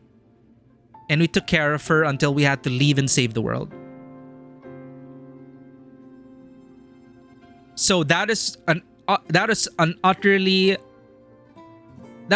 surprise for us, because as I mentioned at the beginning of the stream, they meme this game as Gathering Wives, because they frame so many of these companion stories. It's very romance coded. Okay, I don't lean into that myself personally, but if you want to, they could be read as like potential love interests. But Aemeath, just, a curveball. They were like, hold up, she's your adoptive daughter. It's like, shit. And this is us paying child support for all those years past. We had to. And Aemeath also finally meeting Rover again. Reunited. All the things left unsaid. Now we get to move forward.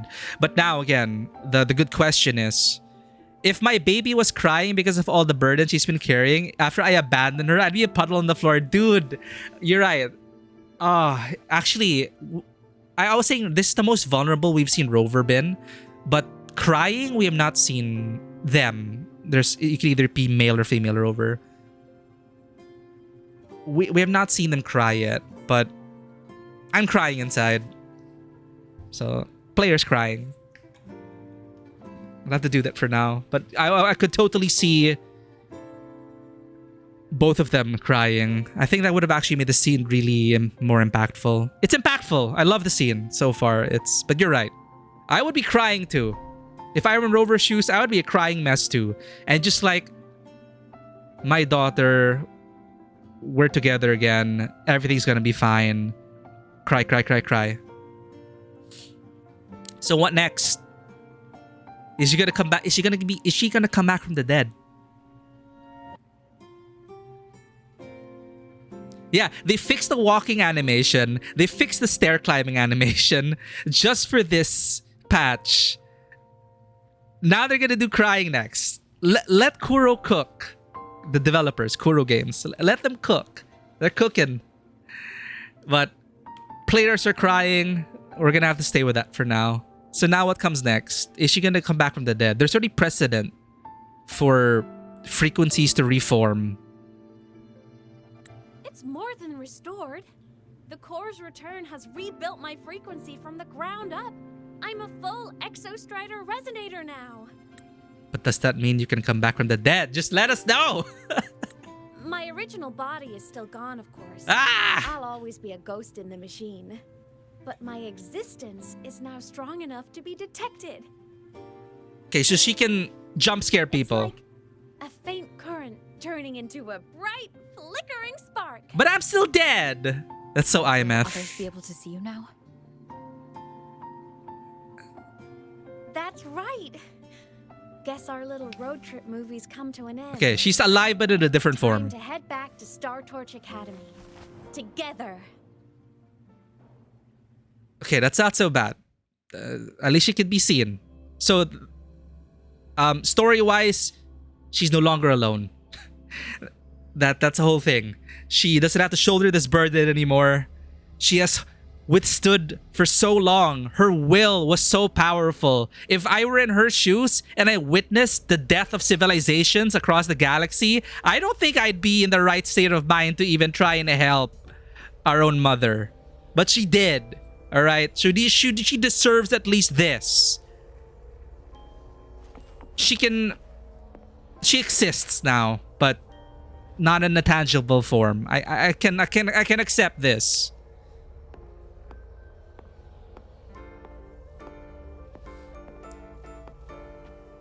My robo daughter is in my class. That's what's gonna happen. We have a new classmate. All good on your end, Golden Girl? Lucilla mentioned the Exostrider in the Frostlands just moved. Please tell me that was you. That was Aemeath. Given how well you know me, I assume you know her too. Okay, context, this guy is also from our past. He was, I guess, our confidant, and he helped us like erase our records here when past us. There was this whole thing about erasing traces of our past. And I think we asked him to help us back then, 20 years ago, 10-ish years ago. So that's why he's talking to us as if he's familiar and called us Golden Girl. Anyway. Given how well you know me, I assume you know her too. You found her? Surprise, surprise. I brought her back to the academy. It's a long story. I'll fill you in when there's time.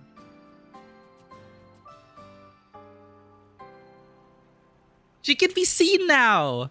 She still can't give hugs, but close enough. You know, you can just do phantom hugs. At least they can see you. But here's another bittersweet fact. Oh, wait, no. No. Her friends graduated. So, no, chat, she can still reunite with her friends. She missed graduation, but some of her friends may have passed, but that's something to look forward to as well. She can reunite with her friends. She could say, oh, look at you, graduated and for your faculty now. My hollow daughter. I would watch it. We're gonna get into that anime now. Unreal Engine changelog, the emotional update. Yo, they've been leveraging the... Again, I'm so happy with what they did with the Unreal Engine. Anime games started to really... So many anime games started to be based on the Unreal Engine. I still think Wuthering Waves is one of the best examples of Unreal Engine anime game. Optimization-wise, deserves criticism. A lot of people cannot run this game properly. As you saw, we were still stuttering. And that's on a 5080. They need to fix optimization. But it's pretty. From the creators that not brought you Hojoverse, the Hollowverse. Don't forget, she's also a pop star. She's also Fleet Snowfluff. A singer that is popular on campus. So again, very Macross Robotech. She's like the Robotech pilot. She's the Valkyrie pilot plus their pop star partner combined in one. For those who are familiar with Macross or Robotech, basically pop stars sing, music empowers the pilot, pilot does crazy things. I brought her back to the academy. It's a long story. I'll fill you in when there's time. Coincidentally, we are named Miku. Understood. But I do have to ask, on Lucila's behalf, what's the status of the core? It's back. It's It back. was returned to the Exostrider. Okay. That explains it. The Research Institute is reporting a spike in void matter concentrations over Lahai Roy. Voidstorm activity is kicking up again. Okay. Back when the reactor drive was in the sky, its annual self-diagnostics caused the Exostrider's greatsword pointed at the Thernodian to weaken. Oh shit. The Exostrider is probably running the same procedure now to integrate what you returned. Best for you both to stay within the academy until peak season passes. Alright, I'll be careful. Next time you're in the infirmary, we should revisit your old plan. The one tied to the Exostrider, the Strider Gate, and the Thernodian. Okay, he's reminding us of what Just be what's with gonna Ina. come next. It must be a great relief to have her back. I'm happy for you. Kind of. I mean, I'll take it. You've earned a break. Get some rest. Looks like Aemeath is at the auditorium. What's she doing there? Dude, now we get to go on a mother-daughter date. We're gonna go shopping. We're gonna buy her school uniform. We're gonna pamper ourselves. What? Huh? Change of time and date. NPCs just vanish. I'm sure Miku has some strange sad lore too. I'm so unfamiliar with Miku, but I should probably...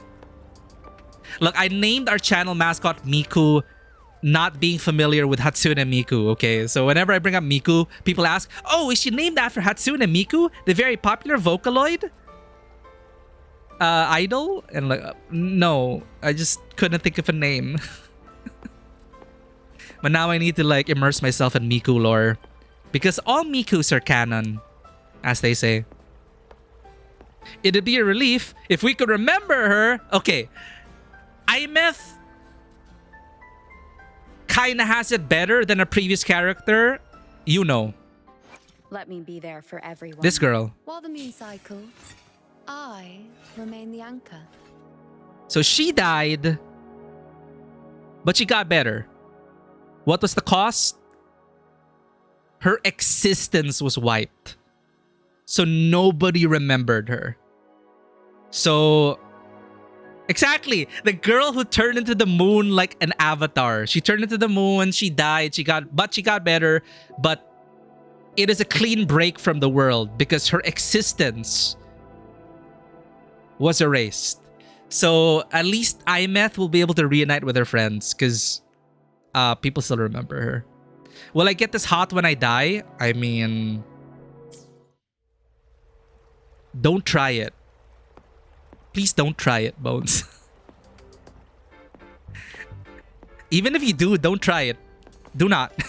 It's a trap.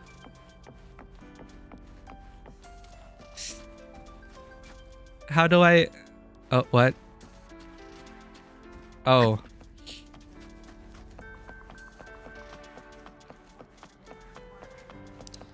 Oh, speaking of Hatsune Miku, Let me be there for everyone. While the moon cycles, she I is literally remain Miku. younger.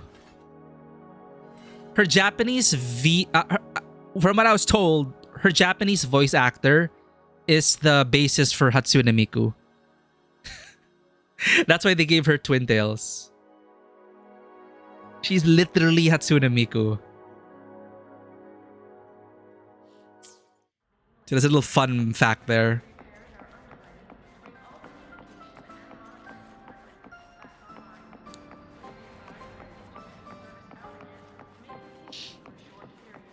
You watched that part when you played it? When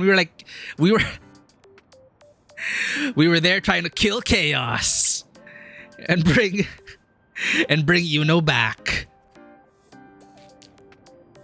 Legally distinct Hatsune Miku. She's literally Hatsune Miku. Well, lore-wise, well, I don't know the lore of Hatsune Miku. Does she appear virtually?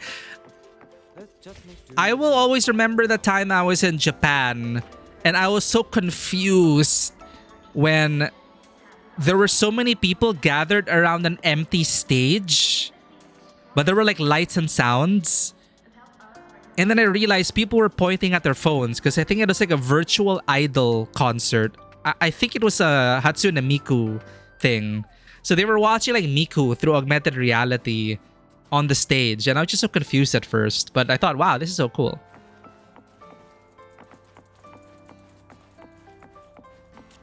The lady must be swimming in royalties. I do wonder actually, because it might be one of those things where the creators thing goes so viral that it's out of their hands and they don't get compensated for what they created. I don't know. Hopefully she gets a lot of credit.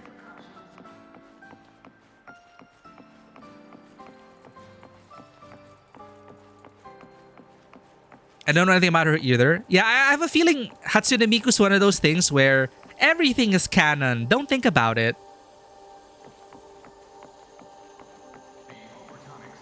Alright, we're back with our hollow daughter. She's fizzing out like that just to remind us that she's dead but not really.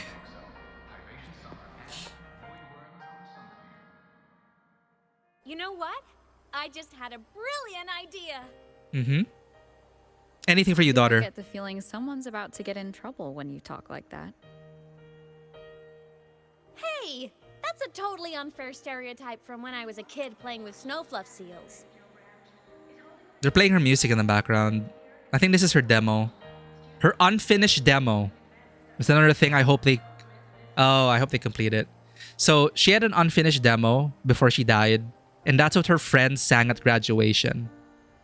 We saw the video of it in her showcase. But her friends finished her song. But let's see what happens. So we get lore about snowfluff seals.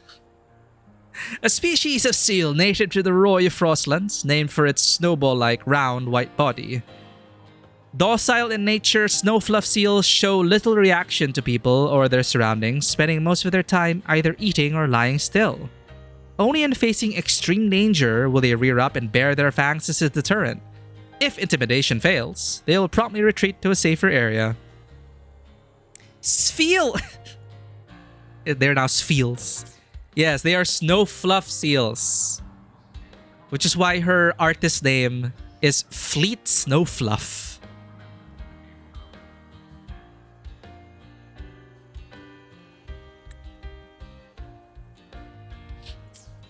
I was just thinking, now that people can actually see me, I could, you know, attend my own fan meeting. How's she gonna explain? Okay, she's been presumed dead for 10 years. So let's just see what happens. An unfinished song completed after all these years. Doesn't that sound amazing? Your fans would lose their minds. I know, right? You have to come too. You have to see this star perform.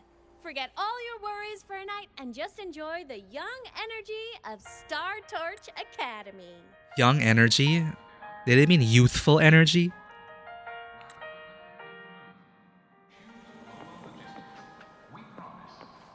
Young is different from youthful. Right!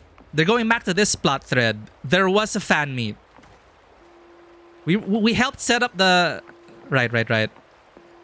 This fan meeting has to go off without a hitch. Still trying to trade for last year's merch? You don't get it. I swore I'd complete this Fleet Snowfluff collection. They'll be selling videos at the fan meeting? Entries open, everyone! The fan meeting will begin soon. Welcome! We're giving out souvenirs too, if you join. Yo, that sounded like Jennifer English. Nothing beats after school. What?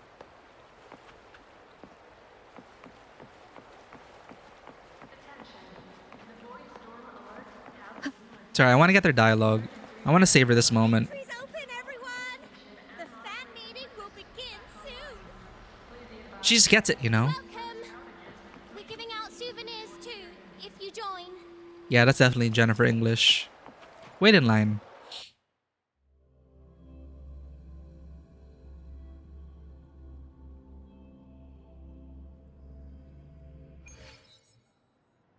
I wish that they'd let us read the loading screen lore. Ooh. Oh, look at the setup! They were setting it up last we were here. And it is a very bittersweet ride because, you know, Aemeath was dead. I mean, is dead. So this is her... No one knows who the real Fleet Snowfluff is. For years, the little website I threw together to post songs kept getting comments. Yeah, here we go. They'd talk about how much they loved a song, or share problems they were having in their lives. And then, they started connecting with each other.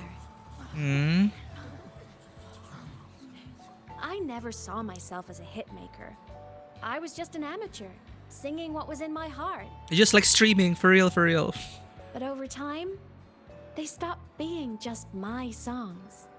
They became a melody that connected people. If my listeners want a complete song, I'll finish it for them. Or maybe for me, too. You really do care about the people of the High Roy, don't you, Aemeath? She was guess her I do guardian now. angel. Wouldn't have said that at the start, though. Oh, okay. We're being real now. Right. Because she was all trying to just, yeah, I want to save people, but also I hate everyone. It's not fair. She's,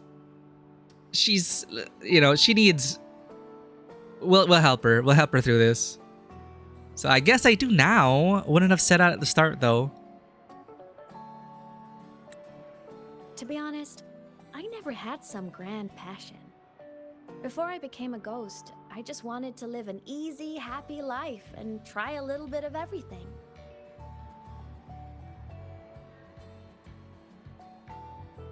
And my whole I want to be a savior thing? Well, that was just me trying to copy you. But after I died, I had all this time.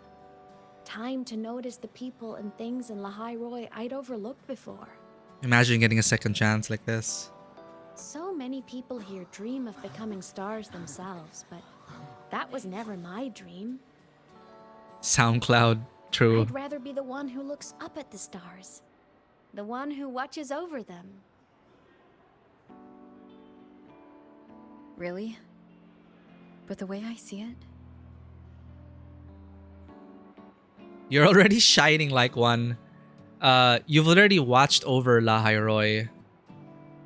It sounds prettier to say you are already shining like one.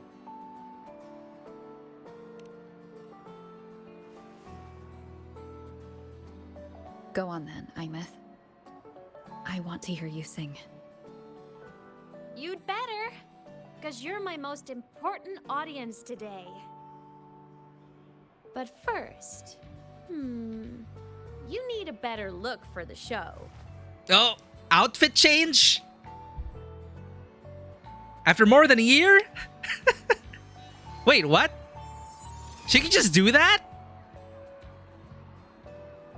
There, brand new, just like I remember you wearing.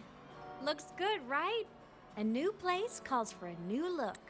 This uniform also has so much meaning. They recontextualize a lot of things. At first I was complaining, because like, why didn't they give us the uniform at the beginning of the story when we were going to attend class? They even called themselves out.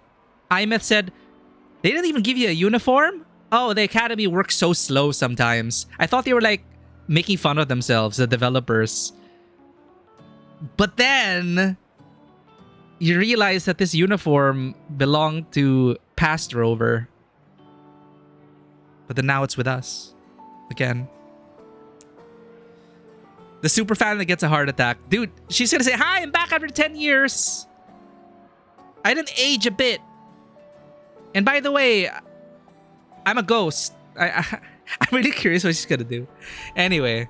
Yeah, magic. Brand new, just like I remember you wearing. Looks good. New place calls for a new look. Hell yeah. It looks so nice. This brings me back.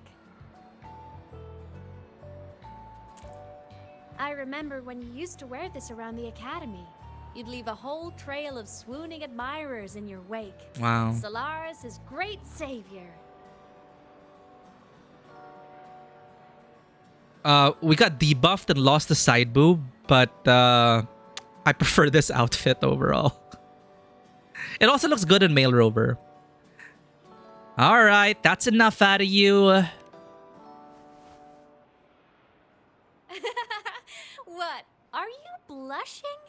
Since when is having charm a bad thing? Now, go grab that seat over there. Best view in the house.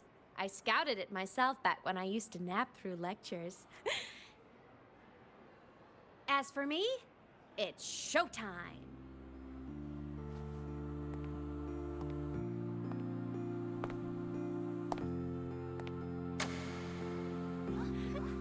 Oh my god. I think thanks for adding the code, Bone. I think it's add code.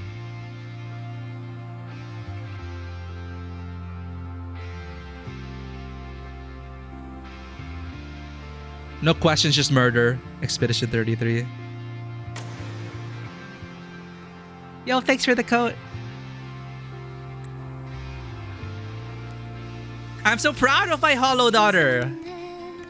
So incredible. Oh, this has actual song. Sharing the same time and space in your eyes. The sparks look like thousands of bright stars. I have gazed at for thousands of time. May all sweetness take flight. With the truth to be your guiding light. Let your curiosity set you spirit free and well like fire. If a lonely night surprised to see our dreams glowing brightly, every second is worth it. You're beautiful, all miracles from mountains of treasures. The stream of shimmering daily moments read their way to my soul and stop me from drifting. It might be the solid ground to stand, so let's sing together. Every light I'm giving all goes back to you, goes back to you.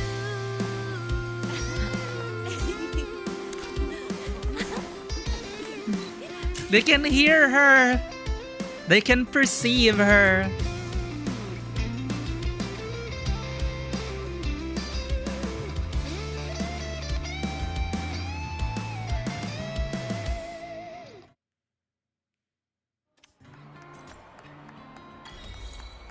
Dear Giovanni, walk around the auditorium, mingle with a lively crowd. Alright, it's not over yet. No explanation on why she's here and everyone thinks she's a holo recording. Yeah, it's just like, let's just ignore the program's plans and just start singing. And then everything just magically works. The stage lights, the sound system.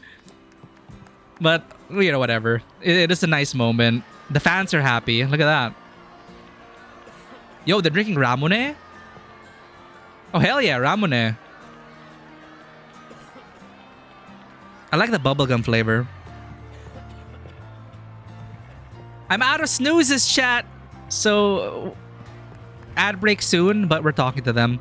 Fleet Snowfluff is actually here. That's awesome. I can finally update my armband and sticker collection. Period. And next time, they should make merch that looks more like her. Because now they know how she looks like. Oh, they're lining up. Oh, they're lining up around Aemeath. Okay. Who do we mingle with?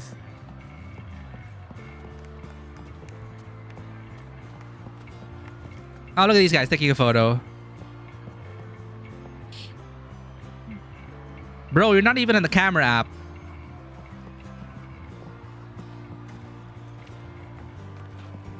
Hold up. Where's our uniform? Let me be there for everyone. Eh? Wait. Okay, that's awkward. I have to unlock it. Chat, where's my uniform?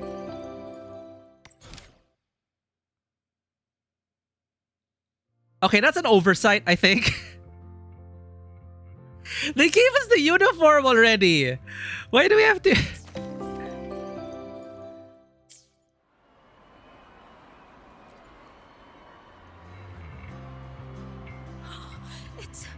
It's her! Fleet Snowfluff! That's definitely her voice. This is so wholesome. Oh, I can't believe she's actually here. See? Skipping class was totally worth it. Oh, okay, okay. Oh, she's so bubbly. I don't know about and skipping class. spirited, just like her songs. I'm getting her autograph later. Of all the songs she's posted online, my favorite is Indigo Universe. What's yours? I get it though, because sometimes your schedule does not work in favor of your club activities. So obviously, I'm also guilty of skipping class to prioritize club activities. So I'm not gonna blame her for like skipping class. But it's so wholesome. This ending, well, yeah, this ending's so wholesome. Of course, it's the Tard E song. It's so funny and catchy. Yeah, temporary glamperism. That is so awkward. Serious? That song's pure brain rot. Oh, they said brain rot. Mocktails mixer's eyes. Oh god, now it's stuck in my head. Burnus, Burnus, Burnus, Burnus, Burnus, Burnus, go, go.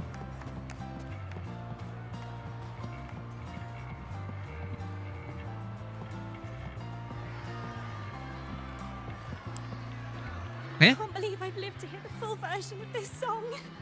I'm gonna cry. Look at that fan. You're so talented. Why did you stop posting new songs all these years? Wait, did we skip the optional? Autograph, please, Fleet Snowfluff. Wait, she can touch things now. All right. Dry your tears. Autograph coming right up. Oh, she can Why haven't sign. I been writing? Oh, you know how inspiration goes.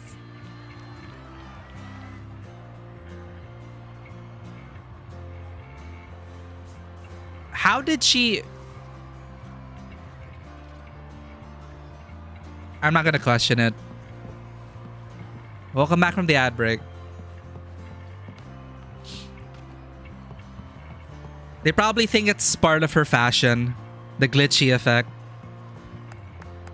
The only rational explanation I can think of for her being able to hold a tablet and sign it is... I mean, if frequencies and stuff are like the force here, so it's kind of like fake touching. She uses like the force to manipulate the object. Oh, it's a clipboard. But yeah, like how did she manipulate that? I'm gonna just say frequencies. The Force. What are you doing? Bragging to everyone in the group chat who didn't come? Yeah, they really missed out. Look at this person crying.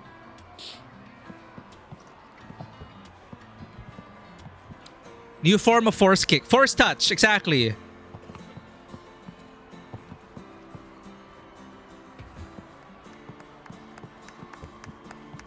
She used the same magic that she used to give the uniform. It's just magic. Don't think about it. It's just magic. You look... Are you fine? Hello? You need to go to the infirmary? Go over and say hi. Wait. I want to get all their dialogue.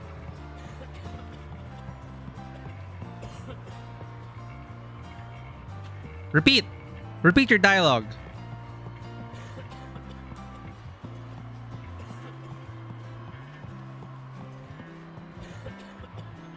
Oh, come on. How far do I have to go to reset the dialogue?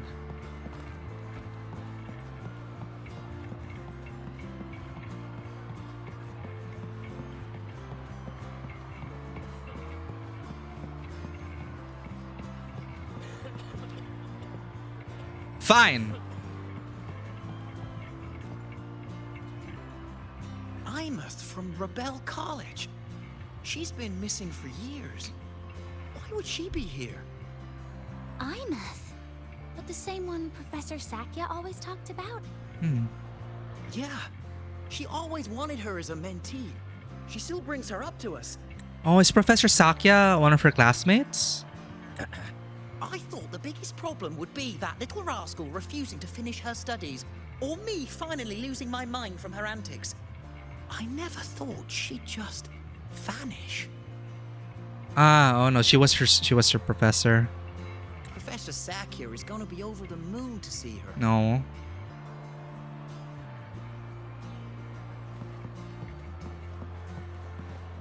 What a pretty setup.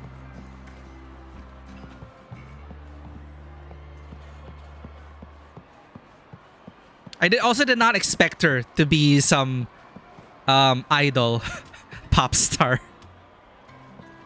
But I'm also not surprised, given her influences.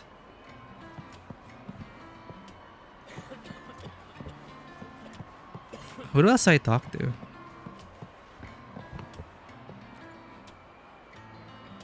Aemeath. I heard that name from a senior in energy science, but I never imagined she was Fleet Snowfluff. No. No, I can't accept this. What? Why? Because she was the social butterfly of the academy. The professor's headache and their golden student all in one. Okay. I still don't see why that's upsetting. It all sounds great to me. Yeah? Her song, Fallen Petals. After hearing it, Oh, his I immersion is Fleet broken. Snowfluff as a tender, gentle soul. But now...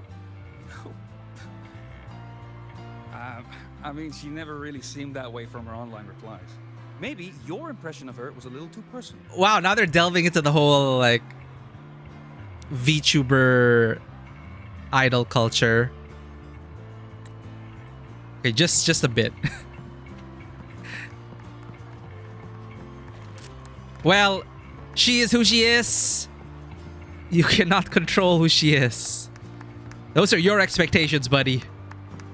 It's not her responsibility to meet those. Return to your seat and wait for Aemeath. Can I also have my uniform back?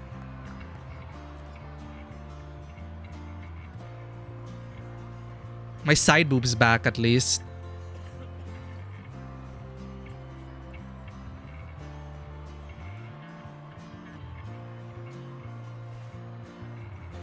My homeland, the Sentinels, and the Exostriders. That is a big lore reveal. The Exostriders were built to transport the Sentinels. The wreck Aemeath found in the void matter suggests not all of them made it through. The wreck Aemeath found in the void matter. Right, the space station?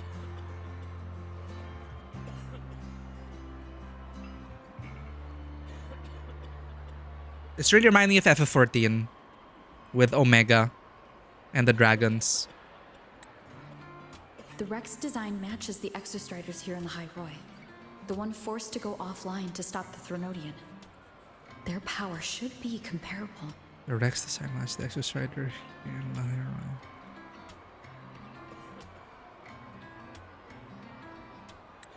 So why was one destroyed and devoured, while the other managed to stop the Thronodian and seal the Strider Gate with its greatsword? Where did that strength come from? The entry point formed when the Exostrider and the Thernodian Aleph 1 entered Solaris. Researchers in Lahairoi widely believe it leads to outer space. The overlying Solaskin root network has expelled Aleph 1's power beyond the Strider Gate, forming a sealed gateway that currently prevents the Thernodian's return. There's a piece that's missing. Hmm? Oh, there she goes again. All Boop. done. Let's go. She can boop us for real now with the Force. Force boop. Where did all your fans go? Already finished with the fan meet?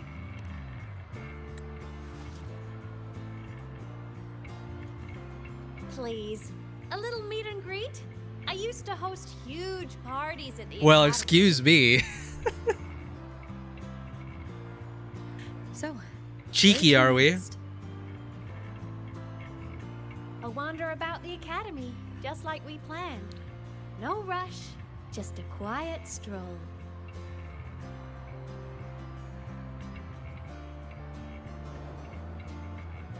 Aw. The arcade which we cannot enter yet. Kitty!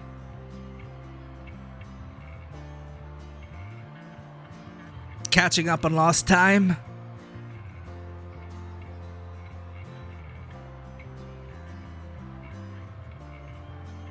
Would have been fun to actually walk around with her, but I guess we're just gonna montage it. Is that it?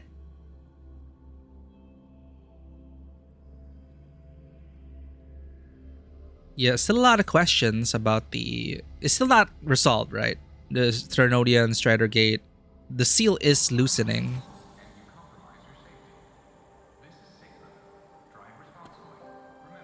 Ooh.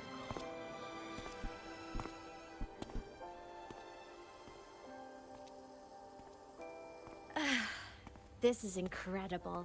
Having company like this? The boredom I felt as a ghost could have literally killed me again. That's true. Wanna go up top to feel the breeze? I said I'd spend the day with you. I'm so happy right now. Really. Even a fake sky can hold such beauty.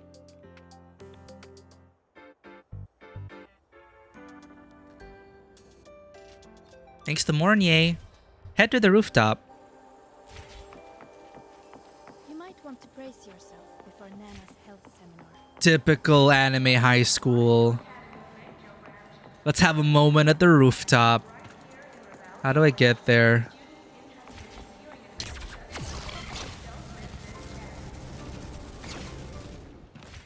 Can I put on my uniform yet?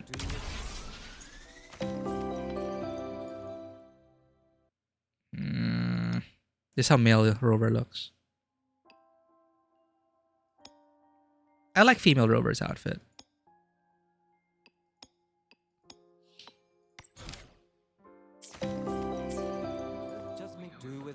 Take the shortcut to the rooftop.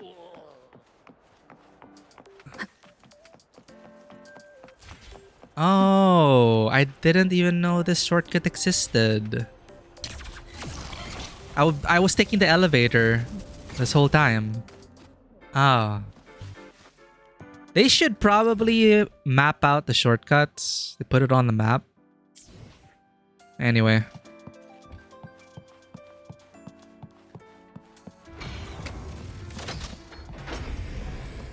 It's a simulator.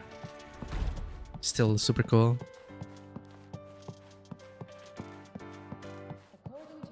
It's the sun we replaced.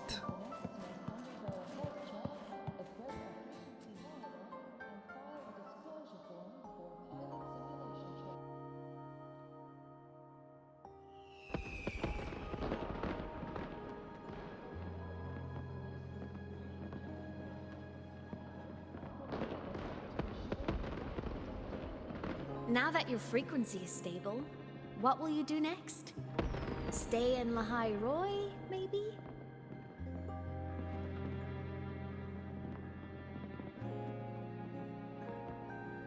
The Threnodian here needs to be dealt with first.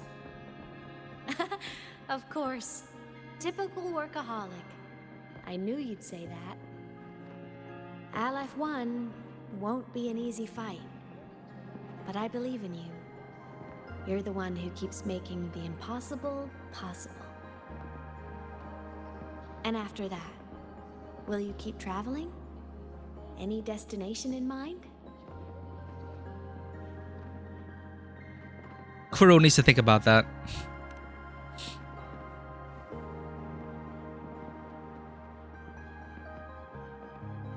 Of course. Take your time. This world you've chosen is vast. You can go anywhere.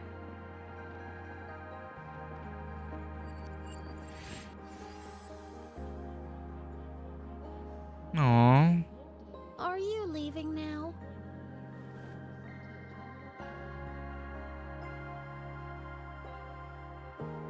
Yes. There's something I have to do. The Academy will look after you. Or you can go back to live in Bjarder Woods. When will you come back? I don't know, Aemeath. Oof. I'm sorry. But I'll come back to see you when I can. I promise. You promise? Promise. Then I'll wait for you here in Lahai Roy. Don't feel you have to. The world is vast. Don't let me or Lahai Roy hold you back. But you can live for so many years. What if I'm gone by the time you return? Actually, yeah, it could also be a very sibling relationship. It really hit me in the gut though when Aemeath outright said, "We're family now." Like, I didn't expect that. That is super wholesome. Don't feel you have to. The world is vast. Don't let me or Lahai Roy hold you back.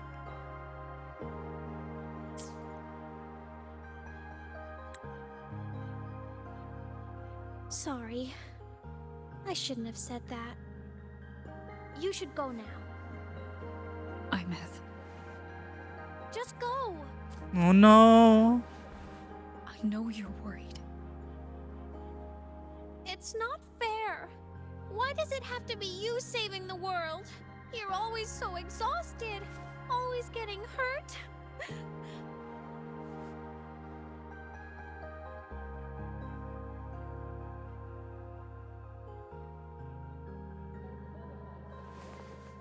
Look, Aemeath. I've walked through lands torn apart by the lament. Every tear weighs me down. And every cry breaks a bit of my heart. Their pain is no different from mine. Neither is their joy.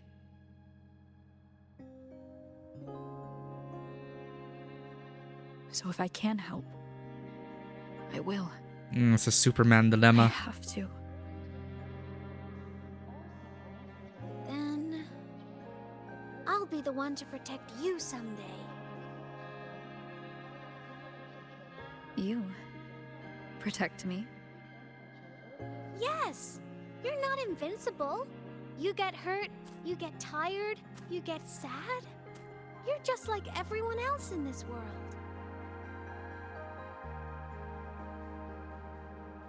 So I'll protect you.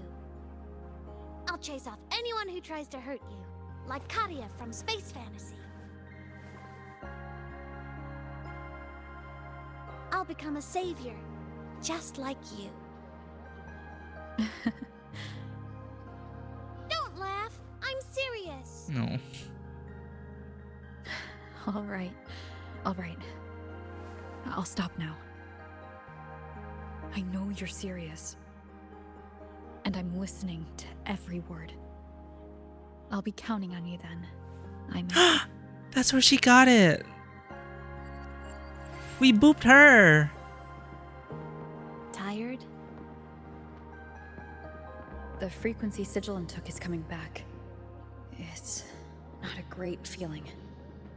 Abby's already helping me recover through the test mark. I'll be fine soon. Just close your eyes and take a nap. You deserve a little peace.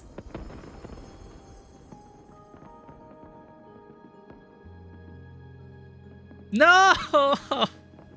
I'm sorry. After playing Persona 3 Reload, you can't give us this option and not have us think of the Persona 3 ending.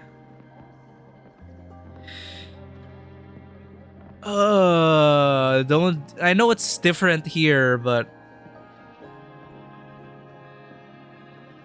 that's cruel. That's just cruel, Kuro.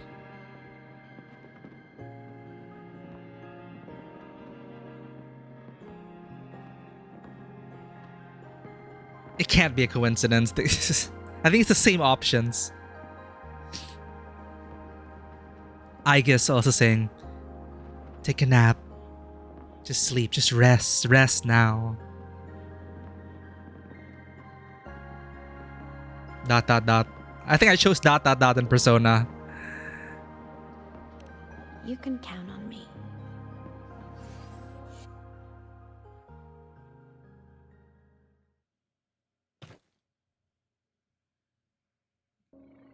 He's all grown up now. But yeah, now that you mention it, I could see it. But huh? Why am I in control of Sigilum? Dude, are they teasing the mecha? Is it because I absorbed its frequency? Oh, yo, we're in Armored Core now. Let's go. Holy shit. I think they're teasing mecha gameplay.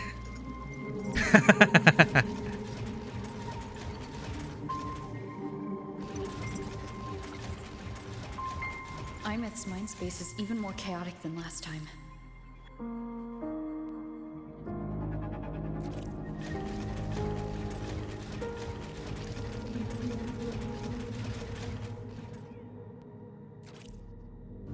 The hell?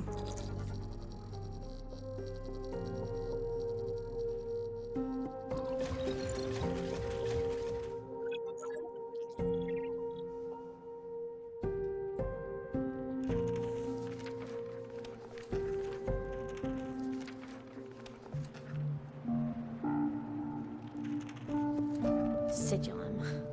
Back for more? Thought I made a mess of you last time.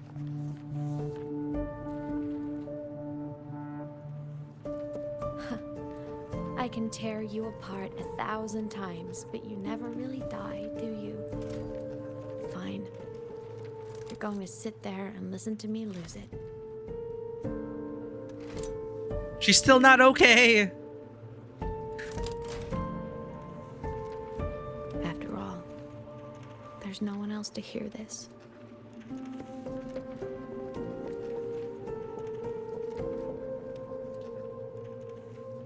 I can't speak or move. Oh, it's a Sigilum incapable of flashback. speech back then?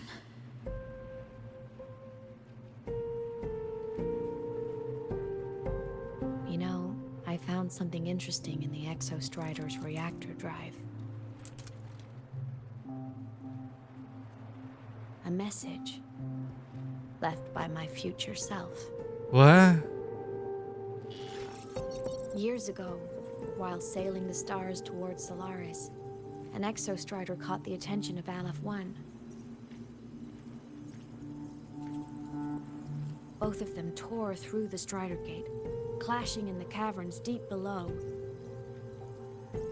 The Exostrider has combat features, but it was still no match for Aleph 1. Its body was shattered, energy nearly depleted, and void matter kept pouring through the Strider Gate. Aleph 1 kept pushing, desperate to squeeze its whole disgusting bulk into this world. Ew. It was almost successful. It would have ended everything. But then a girl named Aemeath emerged from inside the Threnodian itself. Threnodian. The great savior, making her dramatic entrance at the final moment. Emerged from inside the Threnodian.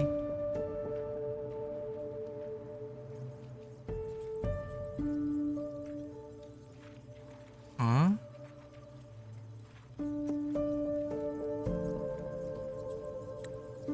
The Exostrider watched her touch its great sword, the one pinning the Threnodian. Their resonance sent a surge of power back into the reactor drive. Ah, she was the missing piece that It turned the sealed. massive blade, Yep. forcing the Threnodian back through the Strider Gate and driving a seal over it. But why did she pop out of the Threnodian? But the human girl who had resonated with the Exostrider, she was dragged through the Strider Gate with the Threnodian, vanishing from Solaris Huh? forever.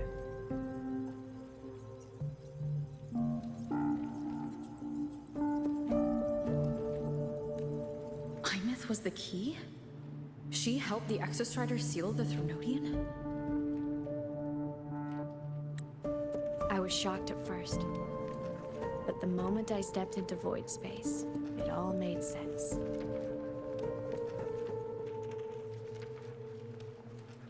This distorted black hole of a realm where time and space are warped. It appeared when the Threnodian came to Solaris. Anything lost inside can exist in multiple moments at once. Things caught in it can be thrown into junctures of time they were never part of.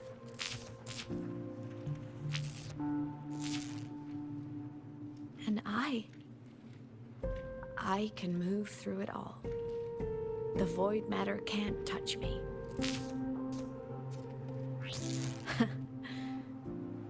Do you have any idea what this means? Aemeath, where is this going? It means I can use it to go back. Back to the very moment Aleph 1 descended. Uh-huh, because timey-wimey.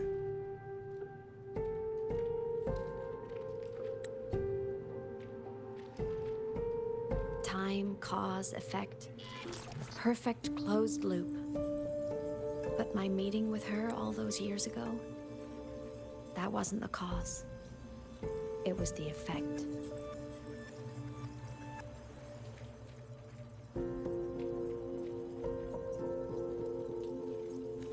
Only by resonating with the Exostrider and dying as a synchronist all those years ago, could I later become the Exostrider's true resonator as a digital ghost.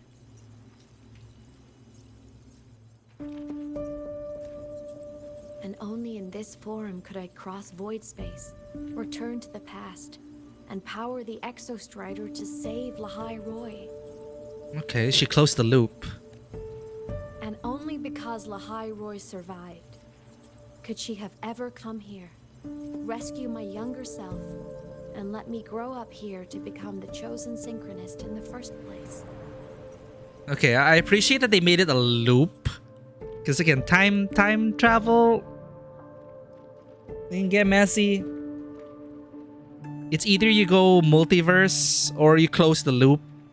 So in this case, it's the loop. She closed the loop. Okay. Razgrees, welcome in. We are at the tail end of the story, trying to put everything together. Big ball of wibbly wobbly timey-wimey stuff. So in this case, it's in this time travel story, it's a loop. No, I have to get Sigillum to move. need to stop what? Only I can do this. It has to be me. Just like her, I can't turn away from a responsibility like this. There's just one thing. One last wish. Just one more time. I want to. So there's an Aemeath who gets banished from the gate.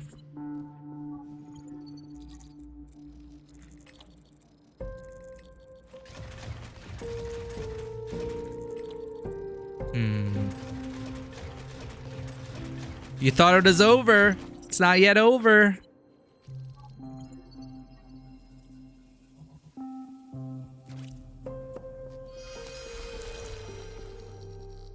We're gonna watch her lose it again.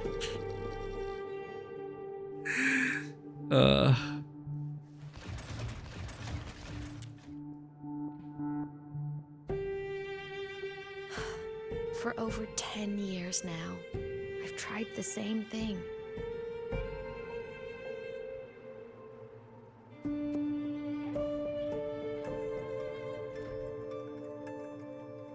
Every time the reactor drive ran its self-diagnostics during peak void storm season, I tried to reverse time. And every time, I failed.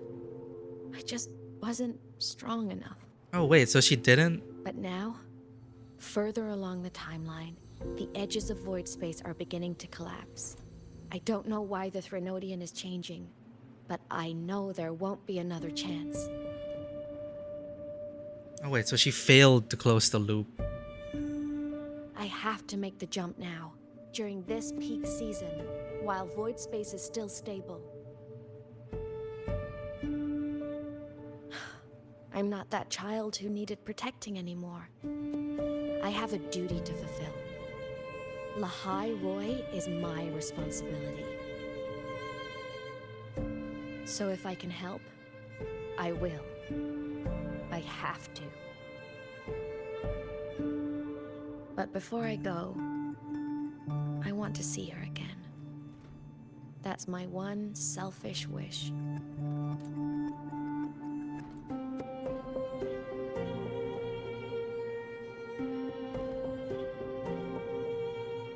I want to talk to her, to know how she's really been. I want to spend a little more time with my family. I was always afraid that when she finally discovered the truth about herself, she'd feel so alone. But it's all right now. She told me about her journey after losing her memories. It was meaningful. Again, well, time and space, it's all everything happening, multiple instances of her. So this after we talked to her about the journey. She met people. People who care for her, who miss her. People she formed connections with.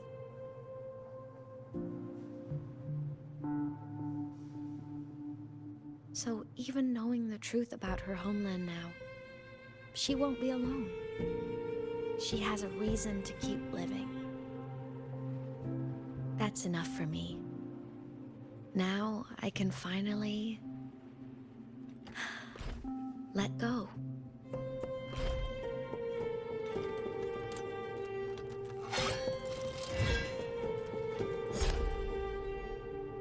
You?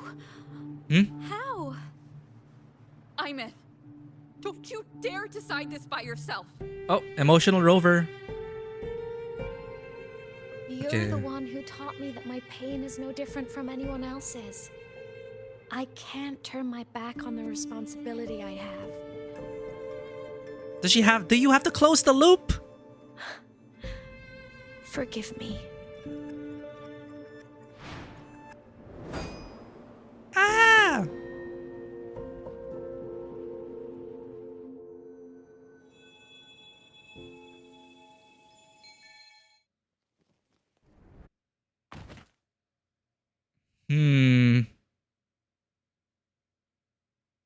This is worrying. This is worrisome.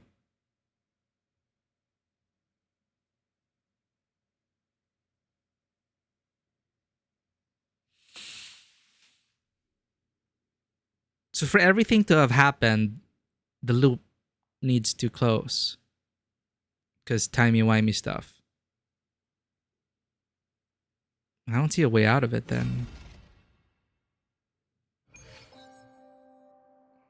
Aemeath!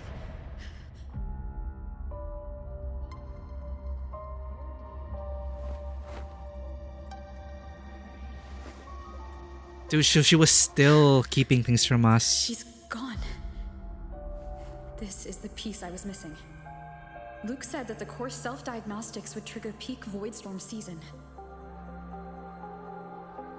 She knew. When she returned the core, she already knew. She's been waiting for this moment. Waiting to travel back in time. Okay. The lake in the Frostlands. The void matter is densest at its depths. If I'm lucky, I can find a way into void space from there. We're gonna enter void space. Okay. To break the loop, we have to enter the loop. Move now. We're gonna break time from within. Or something. Goddamn time travel stories. Sometimes they're very tricky. It's easy to get lost. I'll have to jump into the lake from there. Okay, jump into Ginnungamir. Anyone familiar with Nordic mythology and why it's called Ginnungamir? Mir is lake. But we already heard about Baldur and stuff, so maybe it's inspired. Jump into Ginnungamir.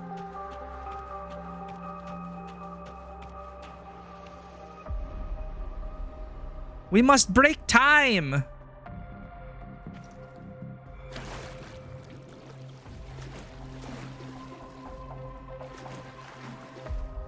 Oh, I have to jump from here. Okay, game.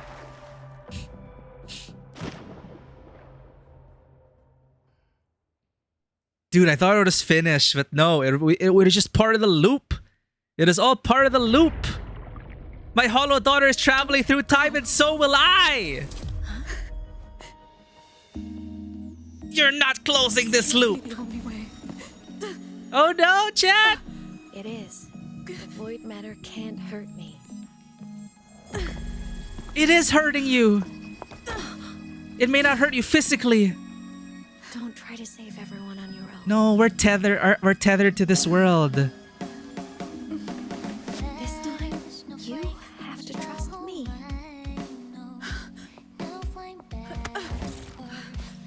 No! If you do this, there's no coming back! The Strider Gate will shut you out forever! This is the only way. The loop will close. And the High Roy will survive. Is Rover gonna lose? Find each other in the Frostlands. Oh no, it's the lake all over again. We have to let her go.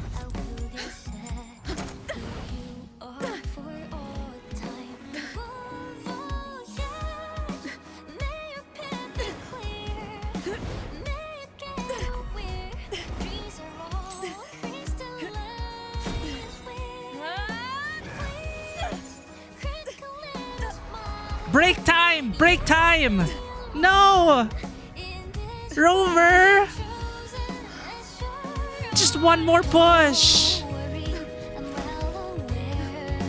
Oh, we gave her to the past. Okay. It's still the loop though.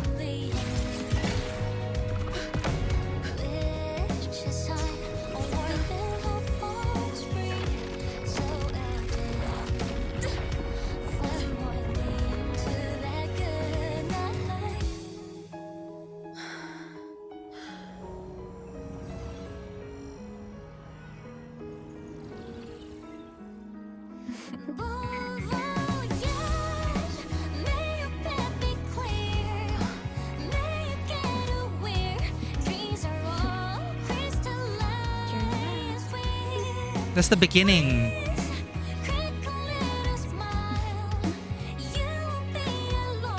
I hope to make you proud. I hope I haven't let you down.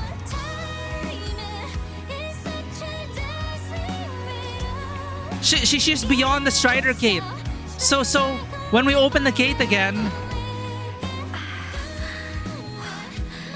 My body, it's breaking apart. Philip Fire, welcome in. No, wait. Have to overclock to get through this. Overclock to get through. No, she's just in space, chat. She's just in space. We can, when we open the Strider Gate, when we get rid of the Etheric Sea, we can be reunited. This loop has to close, but it doesn't mean it's over. It's not over. Thank you for the follow.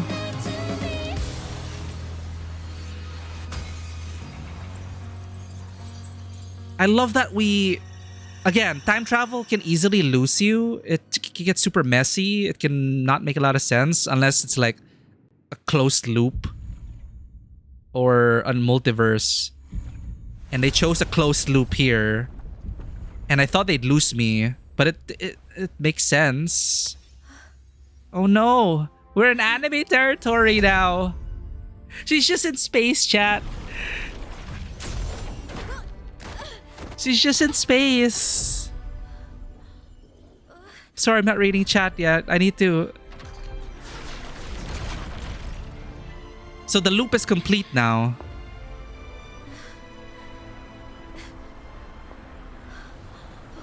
The loop is closed, I mean. We had our time, short as it was, but it mattered. But even family can't stay together forever. The time to part always comes. She's crossing to the other side. Ah! I've long come to terms with this responsibility. She's holding back the heat death of the universe. I don't regret a thing.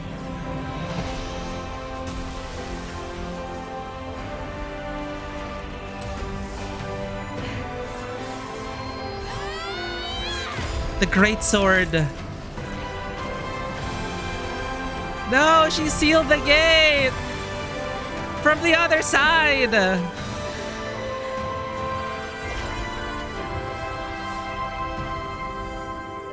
But still.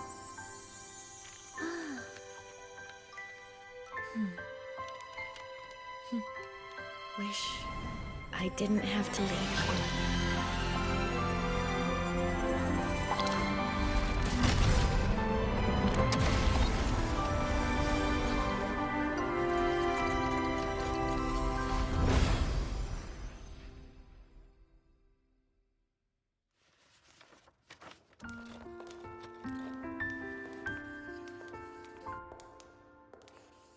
So, what kind of person do you want me to be when I grow up? A teacher? A scientist? A singer? Which should I choose? Maybe a model? Rover's actually gonna lose. Oh, what about an animal caretaker? Is this really something Rover can't find another way around? What would make you proud? Aemeath. My only wish for you is that you live a happy life. I see. And you? What's your wish for me? I wish that in your long, long life, you never forget how to feel the sorrow and the joy. Oh, getting to share this final journey with you makes me so happy.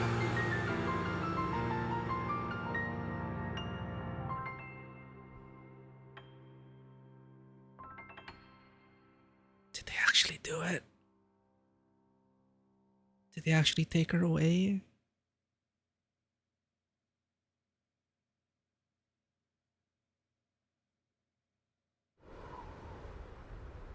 This is something beyond... Something even beyond what Rover...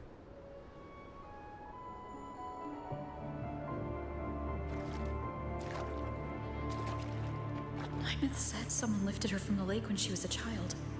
That's when she lost her talisman. Yeah, but we closed the loop. We just gave it to our past self and closed the loop. Now what? It wasn't my past self who saved her. It was me. Right here. Right now. The music is discordant. Has it already become part of Lahiro's chain of cause and effect? Curse you, time loops!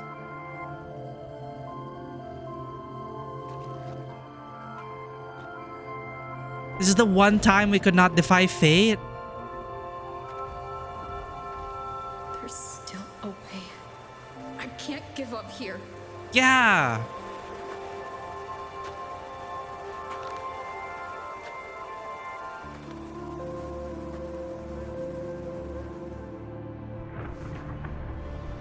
Aemeath is on the other side of the Strider Gate. I'll just go. Yeah, she's just there, right? Someone has to pilot the Exo Strider, open the Strider Gate, and deal with the Thrunodian anyway. Exactly. We're gonna have to do it anyway. Oh no. But they're not zero. Hell yeah. You see, this is the other way. This is the other way. We have to close the loop. The enemy is real. She sing Bon Voyage in this song. Welcome in, Filmmaker. You're just on time. Yeah, my hollow daughter is traveling through time and so will I. And we will break... Well, we couldn't break the loop. The loop was inevitable. But what comes after that is what's gonna matter now. It's been 1,000 years since you've seen by now. 1,000 years or one singular moment. Timey-wimey stuff makes it happen all at the same time. But we're gonna push through. We're gonna open the gate. She's just there on the other side. We're gonna let her into the house. It may be 1,000 years for her, 150, a minute. It all comes down to this. We're gonna open that gate. We're gonna welcome her home.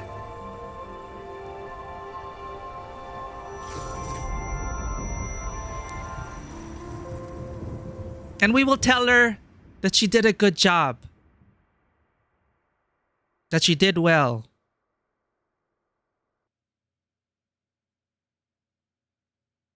There's no way they can stop it like this.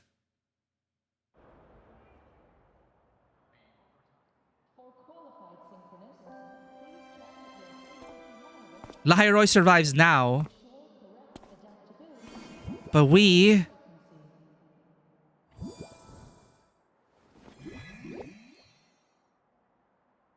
Oh, that's another version of herself this time. Wait. Okay, game. 3 hours. And then ran away. Is it trying to lead me somewhere? It's not over yet. Exactly. That She's still... direction. She's a ghost. The She's... Synchronlink training grounds. What's wrong? The simulation pod won't open. Is this when she disappeared? It bugged out with an emergency error and just locked down. Maintenance is on the way. But it's showing it's occupied. Class just started. No one could have gotten in yet. Dude, the game is just saying, oh, she's gone. Oh, she's not gone. Oh, she's not gone. Oh, there's hope. Oh, there's no hope. It's like, god damn it. It's so good, though. But I refuse to believe this is where it ends. Again, the loop is closed, but she's still out there. The future is ours to make.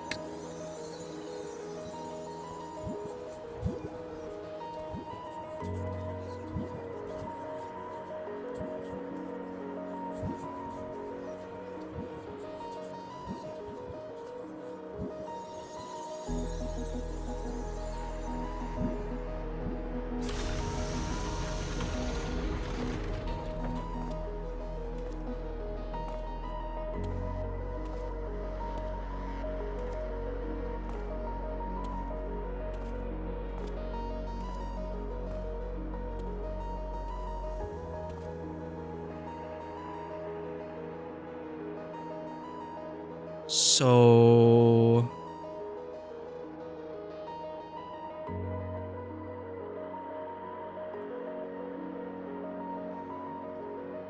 Oh, don't fool us. Is she tangible? She's tangible. That's why there's a close-up on that hand. Aemeath? You know, I'm just gonna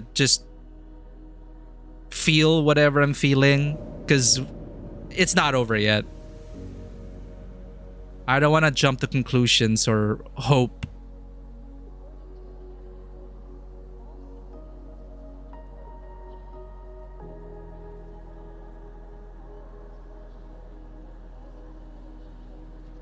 It's like I can't even... Again, like time, space, you open up with this, you can't put it back in the bag, and it's just now they could just do anything at any point in the story, and you'll never know where we really are in the timeline. But they gotta ground us eventually, or we're gonna get lost.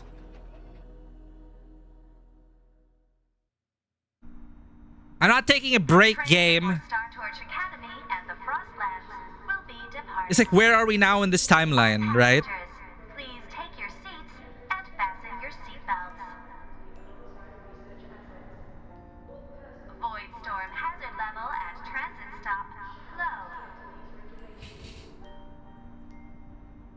So she makes it back? Wait. No tricks, all treats.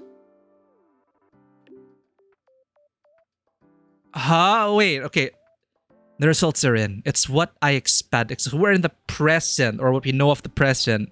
This Aemeath isn't exactly human, nor is she a reverberation. She's closer to an exoswarm with only a trace of her original frequency remaining. So we know lore-wise that the exostrider, the little chew things, the exoskins, they're all fragments of the exostrider's like consciousness. So Aemeath being part of that, okay, it follows she's closer to an exoswarm. They're all part of the exostrider.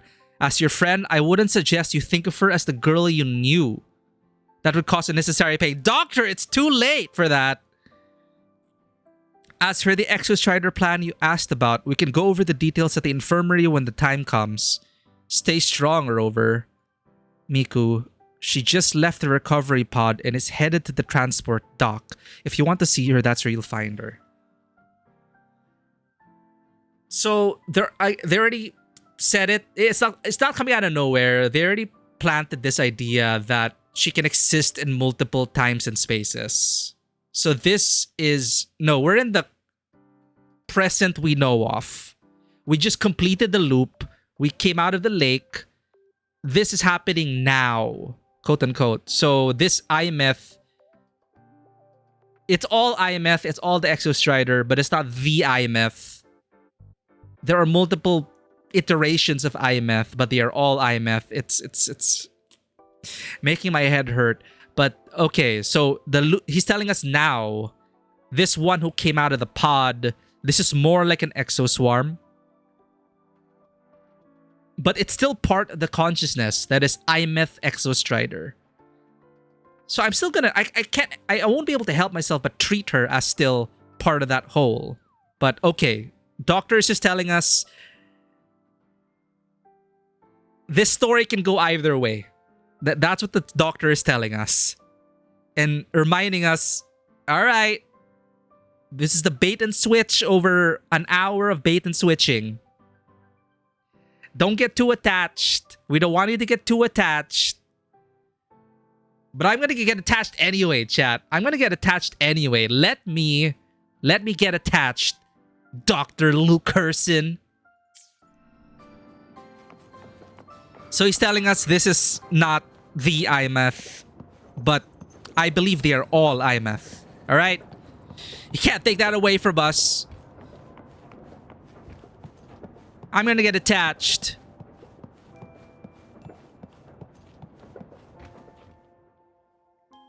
It's not over yet. Jesus Christ, I thought it was over. No wonder why Bushu said there's like 3 hours left of the story. That was just a halfway point. And it's all just to close the loop. But now we're moving beyond that. But now the big question is, what is this Aemeath going to talk about?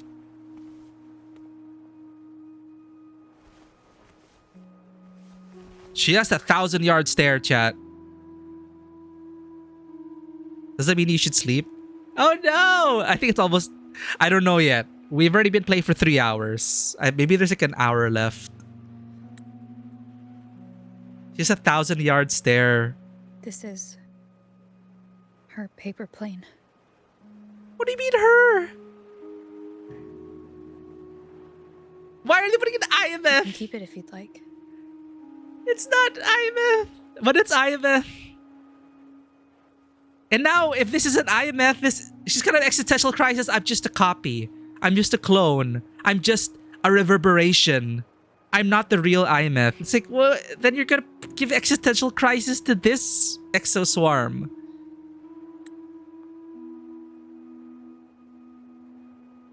Now we're just sitting with our thoughts I know about... you're not Aemeath. You're only a piece of what she left behind. Kept alive by this talisman. But if you exist, it means she's still alive too. Doesn't it? Mm-hmm. Mm-hmm. Otherwise, the Solaskin couldn't have brought you back.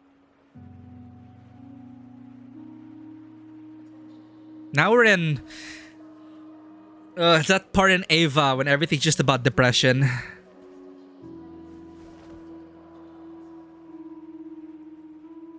Exactly, not a single... No, the opposite. Too many thoughts. Exactly, too many thoughts behind that. Those eyes. Too many thoughts. It wasn't for nothing. If I hadn't gone looking for Aemeath, I never would have found this talisman.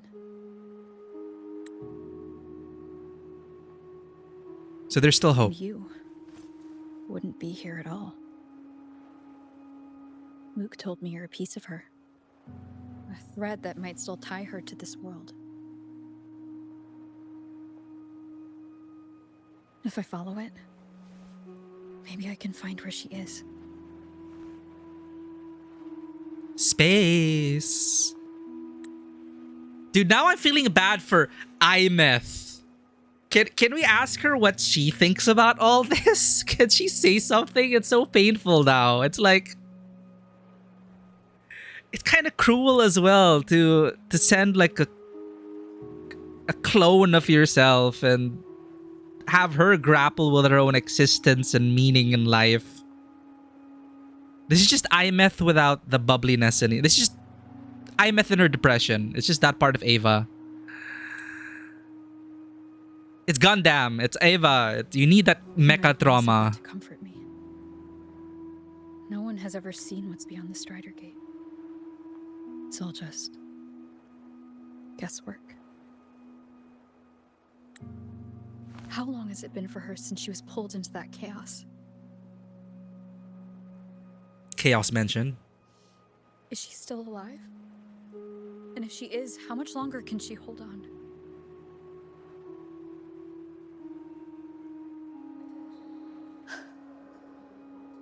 I don't know.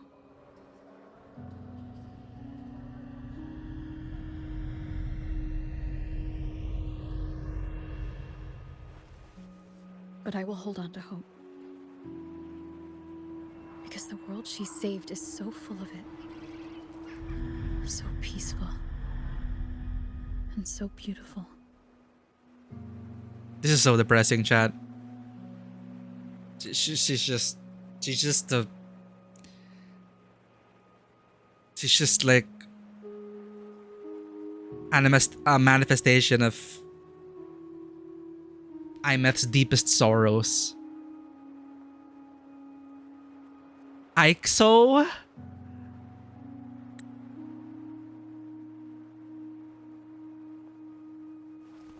Oh no. It's strange. Seeing Aemeath so quiet like this. Snoozing that ad break. So much is happening, I will chat. cross the Strider Gate and bring you home. Yeah, we're doing that. That's why I'm not crying. Aemeath. We're doing that.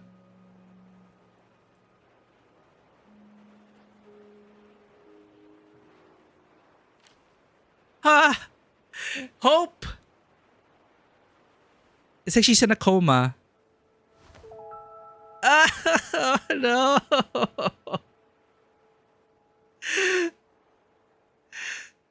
She's broken.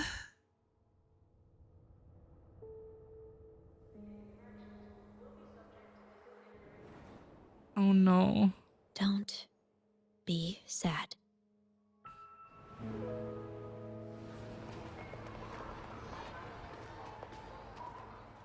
At what cost?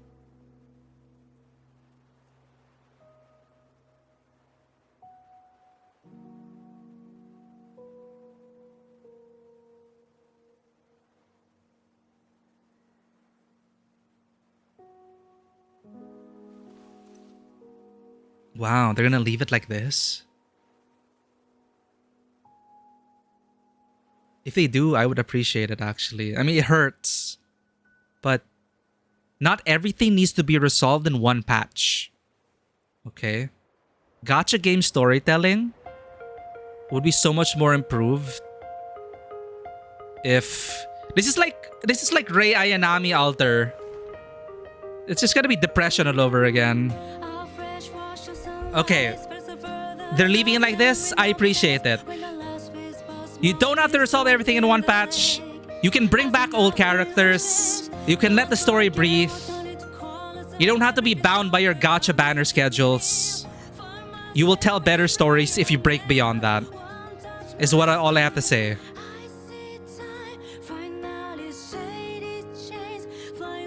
Bring back the cast.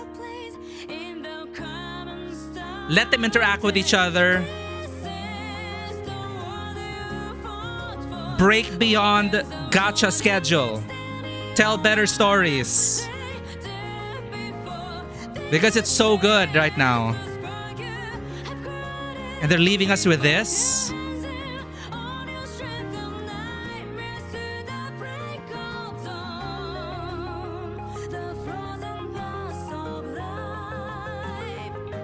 See? All these characters were getting erased after their gacha banners. But I want them back. It's the thing. Gacha games rely so hard on selling compelling characters, right? So naturally, you have a very powerful cast.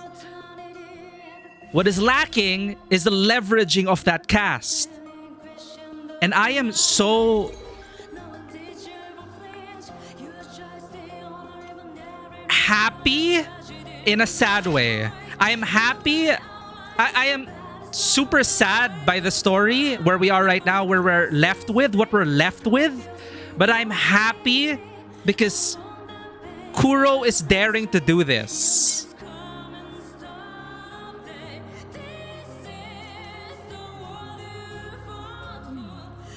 I'm glad they're not resolving it yet.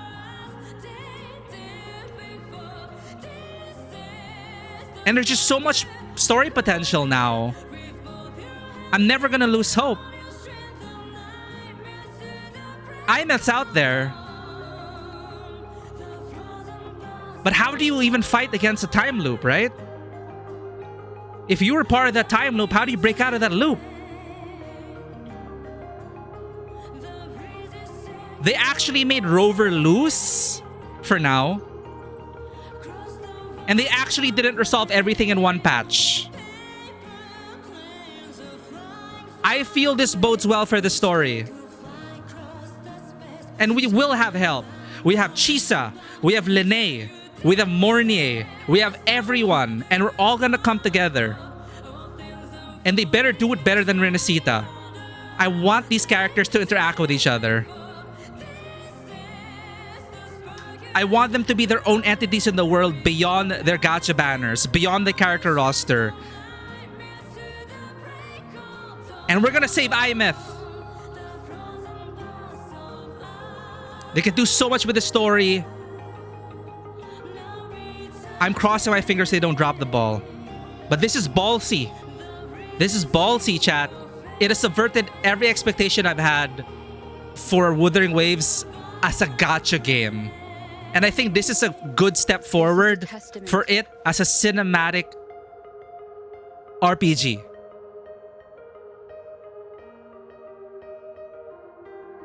Going beyond the banner. And even if it ended so depressingly, now I want multiple copies of Aemeath. That is a beautiful song. And now this, I'm going to have to relive my Evangelion depression again. Thank you for bringing Rei Ayanami, quote unquote. Now we have Aemeath. And I think it's going to be another emotional roller coaster. Sorry, we have attended one class.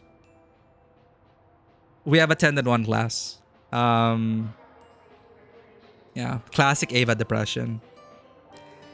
You know who I'm talking about, right? Rei Ayanami, quote unquote, in black. Rei, but not really Rei. Aemeath, but not really Aemeath. Look at those eyes. They're just, and now the bubbly song is starting.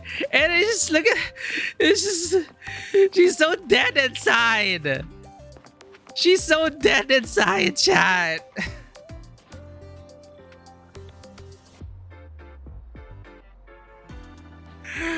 My hollow daughter is trapped in space.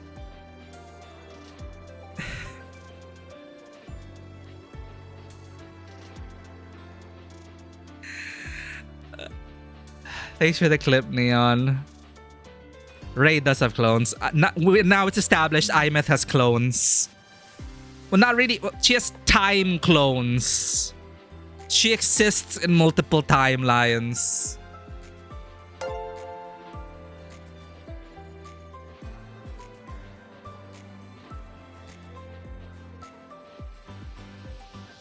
Thank you for the code, Neon. And thank you for the tip, Anon. Let me guess. It's gonna be ... when we talk to her.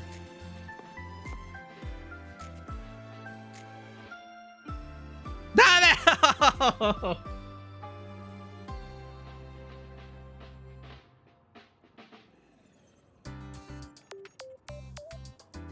Oh, bubbly high school life! We're gonna go to class. We're gonna study physics. We're gonna learn how to pilot a Gundam. But don't forget the mecha depression.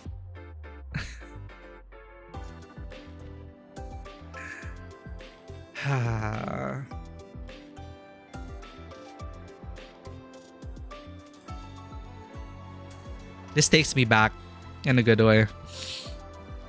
No, but I can't help but sing praises for this story. I'm trying to, of course, temper my knee-jerk reaction to everything, because the fact that it's like a gacha and there's a stigma behind it, it's like the bar may not exactly be very high, and we sometimes have to catch ourselves into thinking that, oh, it's good for a gacha game. But I think it can't be said enough that I think it's really gone beyond just being a gacha game at this point. I already said it's still being held back by its gacha structure and its schedule. It holds back a lot of gacha games, all right? But recently, experiencing this story, and I just finished the ZZZ story. It really shows what happens when you actually put to use the colorful cast of characters you've assembled and pushed so hard to sell. People love these characters, but you know what they'd also love more? Is if we got to see these characters interact with each other and live beyond their banner schedules.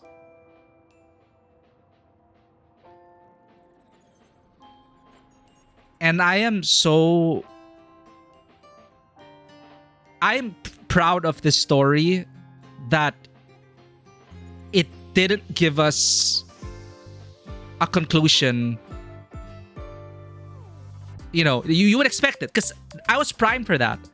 I was expecting everything to be hunky-dory, that we would be able to breach that Strider Gate and save her. But they say, no, not right now. That's for the finale.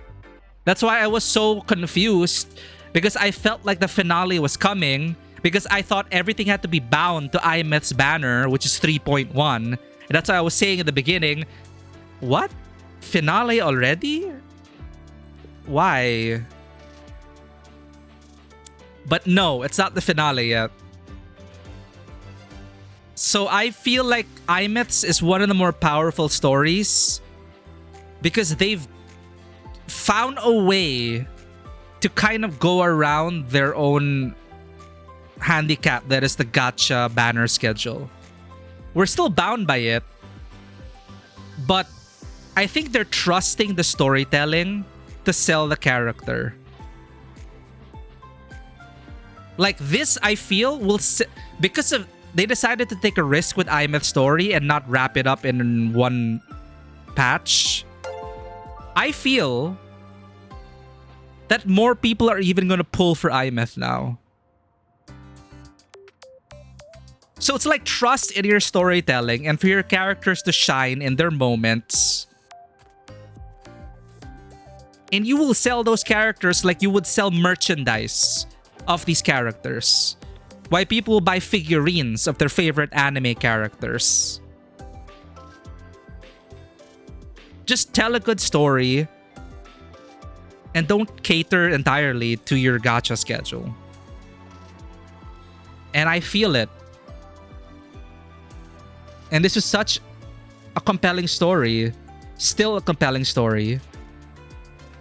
But I still think they need to bring back Chisa. Now they have an opportunity to showcase Chisa, Lene, all of us in the school setting, working towards the goal of building up our forces to defeat Aleph 1, which is waiting beyond the gate.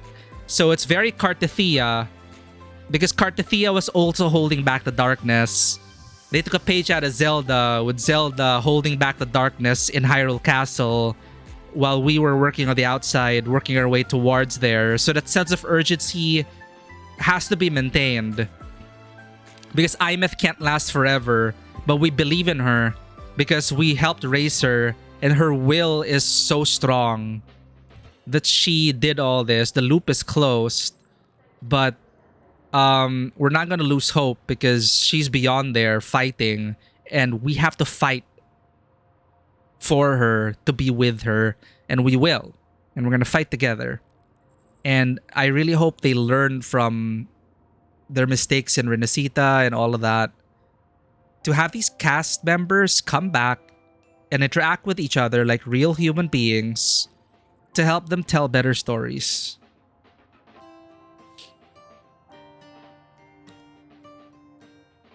But I love what they did with Aemeath's story. But sorry, I was so wrapped up in that. Thank you, everyone. There's such an emotional moment. Thank you for the follow again. Philip, welcome in. Yeah, time and space, it's all odd now because Aemeath exists in all times and spaces and it's all over the place. I appreciate that they closed the loop. Because I have a love-hate relationship with time travel stories. No matter how you put it, chat, if you introduce time travel in your story in multiverses, it can potentially derail and dilute a lot of things. Is all I'm gonna say about that. But alright, it's a loop. The loop happened, it's done. Now we move forward. So it's clean. I don't have to think about too much about like, oh, but if we push a chair, we end the world. It's not that kind of time travel story. It is all meant to happen. It all happened as it should have been. And now we have a clean break. So I'm okay with it. It's clean. And I don't have to worry about the time travel. Now we can like leave the past behind. And I love how they recontextualize that story. Recontextualize that line. Recontextualize the login screen. And we're gonna see what happens moving forward. But we were baited again, right? We were at the past and also the future and the present all at once. I'm glad I didn't force the story last session. I didn't want to rush the story. I think it's a good thing that I took a couple of days off before continuing it. That we were left with the fact that we had a sibling, daughter, found family kind of situation. And it really paid off in ways I didn't expect. Which is why I now I want to pull more copies of Aemeath. They sold the character really well by simply telling that a story that I resonated with, pun intended. But now there are too many thoughts behind Aemeath, and now I'm starting to feel for Aemeath because you know there's going to be another existential story. Like what's going to happen to her in this timeline when another her is out there right now fighting, keeping the end of existence at bay. Maybe she'll get her own name, right? Ixo. Who knows? This is that part in the story where you have a traumatized kid who can't talk. Yep.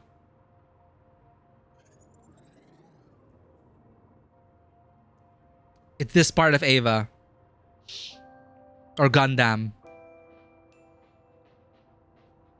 I believe in Chisa coming back to the story. But yeah, you brought up the political tensions. China, Japan, not really in best terms. I think Hoyo just released a new planet, which is supposed to be Japan. But then they like renamed it and reflavored it because of political tensions. It's sad. But you can't escape politics. But yes, we attended class. I have to attend more classes. I want to make this Aemeath happy, chat. I want to do an Ava and make this Aemeath happy no matter what might happen to this Aemeath. Okay? We're gonna make this Aemeath happy. We can't just leave her here. Alright? We're gonna attend class together and give her her own life. And we will save our daughter trapped in space. Can't wait for you to experience Limbus one day. What can be done without the constraints? Exactly. Without the constraints, it could possibly just be a good story. Not held back by gacha conventions. So I'm looking forward to that.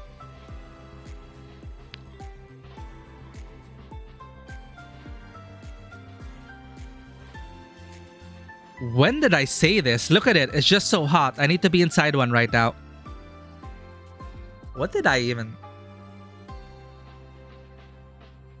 Oh, wow. It's actually... Right. I remember now. It's about a mecha. I was talking about a mech when we were playing Forever Winter. What a coincidence. Jesus Christ. Oh god, we got the oh no. I can't believe they went there, but I'm not surprised they went there. You look at Aemeath. She sits there, silent, her face an expressionless mask. Following her gaze, you take in Lahairoy's scenery, caressed by the soft breeze. Students laugh, as they always have, sharing dreams and plans for the future. Professors quietly discuss their latest findings, a steady hum of thought and discovery. Everything under the sky pulses with life, calm, familiar, and heartbreakingly beautiful. And it's because of Aemeath.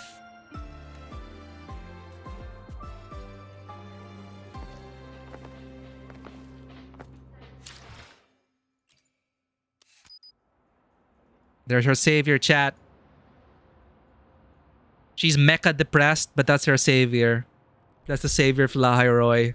And we will find her other self. We will go beyond the etheric sea. We will go through the Strider Gate. This is a testament to my connection with the world around me. Hear this, chat? And Recontextualize. it's very much my companion now, bearing witness to everything I've experienced on this journey. I know that's not the line.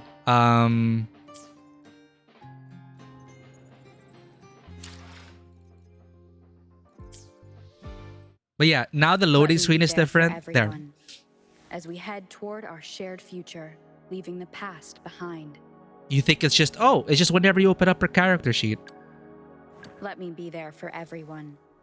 As we head toward our shared future, leaving the past behind. Roll credits. It's just like Kuro is on something. And I love it when they do that. I love it when they bring in stuff that had already been... It's great. I love how they've been recontextualizing things, and it flows so narratively and thematically well with the kind of story they're trying to tell when it comes to Rover and their second life. Now can I have my freaking uniform? Can I have my uniform now? Thank you.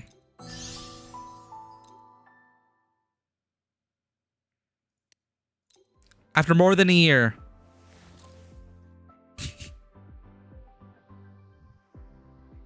We finally have an outfit change. Season 2 Rover, let's go!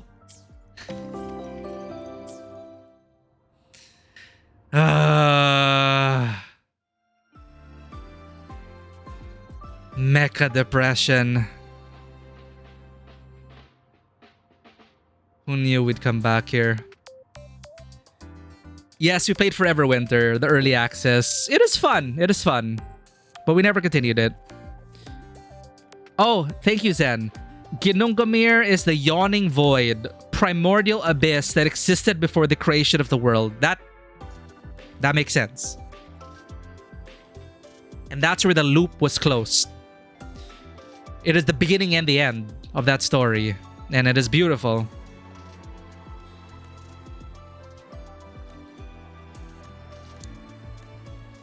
Is there an after story? The Song of Ice and Steel, Footprints on the Frostlands, Daily. Though buried deep beneath snow, the rusted iron bird still longs to sing. It's an exploration quest that's on the surface, but we did it. We're done with the main story for now. And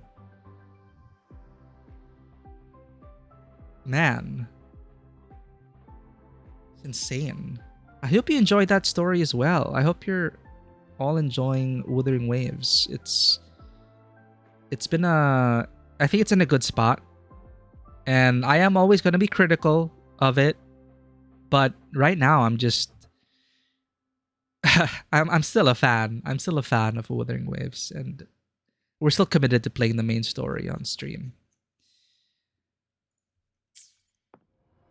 We're gonna leave Aemeath for now with her thoughts, and we're gonna deal with that in the future, but I am glad we have a new outfit. They say it's the only way to prove I'm qualified to teach their children. Just look at this paragraph. It reads like you Just day-to-day, day-to-day school life.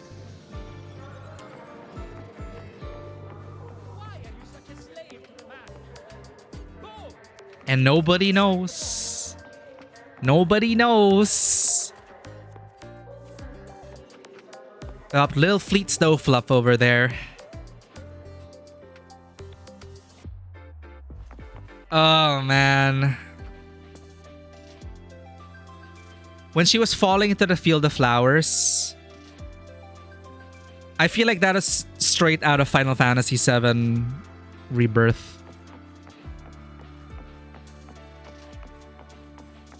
Because Aemeath knew all along. Aemeath knew all along.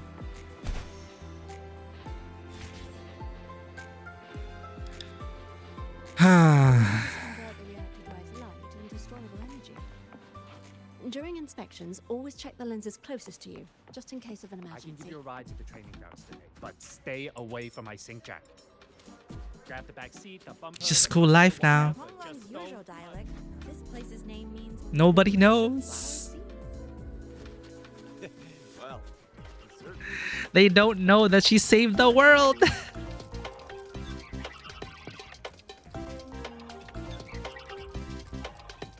I can't even be happy right now. I'm just gonna sit down.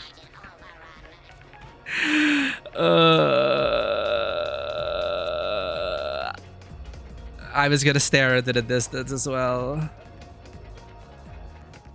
Well, let's sit down with Aemeath.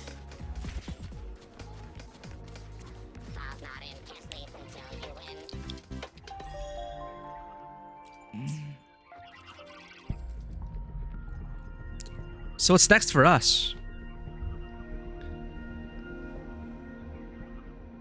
I wanted to try and stream later / tomorrow for Valentine's Day. I wanted to try and do the companion quests. You know, Valentine's Day with our Enfield operators. I heard the companion stories are good.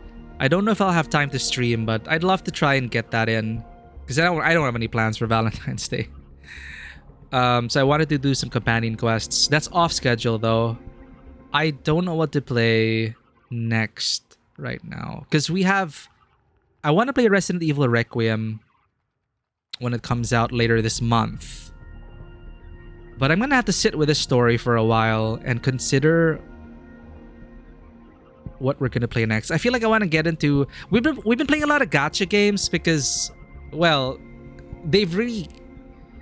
It's a gacha season, especially with like Lunar New Year around the corner. But I feel like I want to get into other story games, like maybe Eric's Home or Blueprints or something. It's gonna have anniversary soon. Yeah, I might go to Limbus like off schedule after we do like the companion quests, but like for the scheduled streams, I'm not sure like what other games we should get into. We'll see. I'll let everyone know on our relevant channels. But as you can see, I have no resources left. We were able to get to Aemeath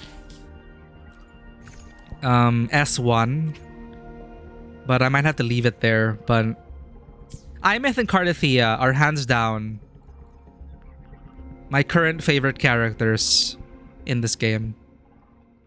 Cardathea and Aemeath, and they share similarities in terms of what they've done as the Sentinels Resonators. They're just really, you know, really powerful individuals who sacrificed so much. And they really are inspirations. And they really are like heroic figures, legendary heroic figures in my eyes. But Rover has to also remind them that, you know, they're not alone. And we can handle it together. And we are going to find her. We're going to find her. We're going to open that Strider Gate. We're going to defeat Aleph 1. We're not going to lose hope. I will lose hope, however, with our current gacha situation. I have no resources left. But it was worth it. At least I have S1 Aemeath. I would have loved S3, but I just S3'd Cardathea. So that's where all my resources went. I don't regret it. Cardathea is still my favorite. But for those who didn't see the pull animation for Aemeath, I'll go ahead and leave on that screen. But I need to sit down. I need to sit down next to Aemeath right now. Sorry, quote-unquote Aemeath.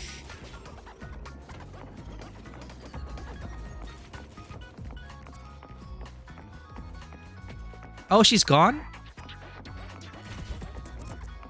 Wait, no, that's not the bench.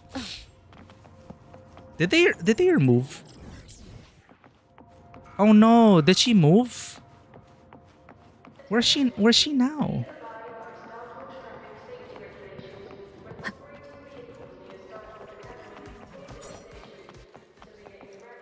I mean, I didn't expect her to sit down there forever, but... Is she going around campus now? Will her fan club help her feel things again? But then she might say, I'm not the real Aemeath. I don't deserve this. I'm not Fleet Snowfluff. Well, she's not here anymore. She was here, right? Is she here in the evenings? Or mornings?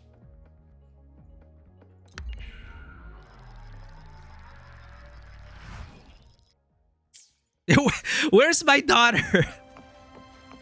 I don't want to lose her again. I already lost her twice. She's not here. Does she show up at a particular time?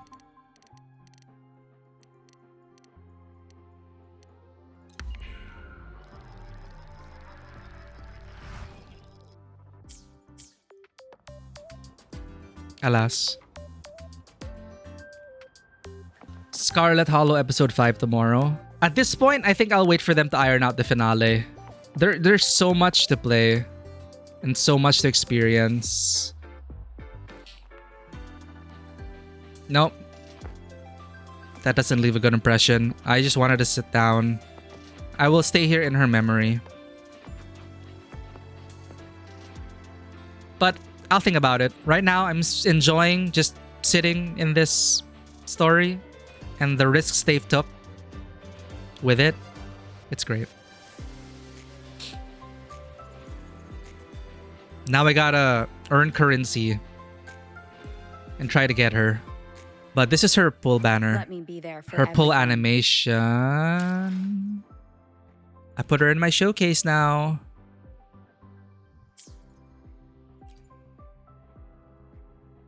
Cardatheus, of course. Opening up with that. Still one of my favorite characters. The crown of winds Hands down. has been engulfed by the sea. Tell me, are you the one who summoned this blade? Renaissita is still amazing. I never expected them to like. I feel like Lahiroy surpasses it in some ways, but not in others. They're quite distinct in terms of flavor, but I just didn't expect Lahiroy to be able to at least live up to the quality that Renaissita embodied. And now, Renaissita had its faults, of course, but Renaissita and now Lahiroy, I feel, are clear representations of why Wuthering Waves won those awards. And Kuro's just getting better. I leave Carlotta here because 1, Jennifer English, and 2, it's one of my favorite pull animations. I mean, it's absolute cinema. Watch this. Fate has led you to me. And considering the terms I'm offering, you wouldn't refuse me, would you? It's just something so theatrical about it. But then now we have Aemeath. This is her pull animation when we got her.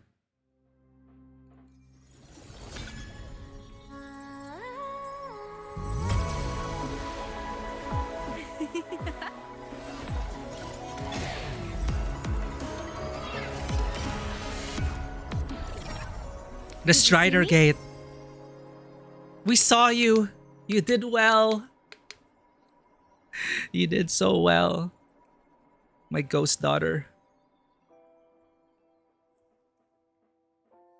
I'm so proud of you.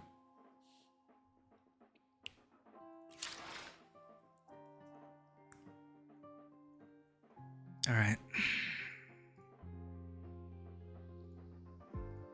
Let's find someone to raid, chat. We're ending a bit earlier, raid, chat. But holy shit, that was... I'm just so happy where the story is right now. Again, exceeded my expectations. I never thought I'd like Aemeath. I'm sold. I'm 100% for her now. I want to S3 her like Cardathea. The crown of winds has been engulfed by the sea. These are my two favorite characters now. Are you the one who summoned this blade?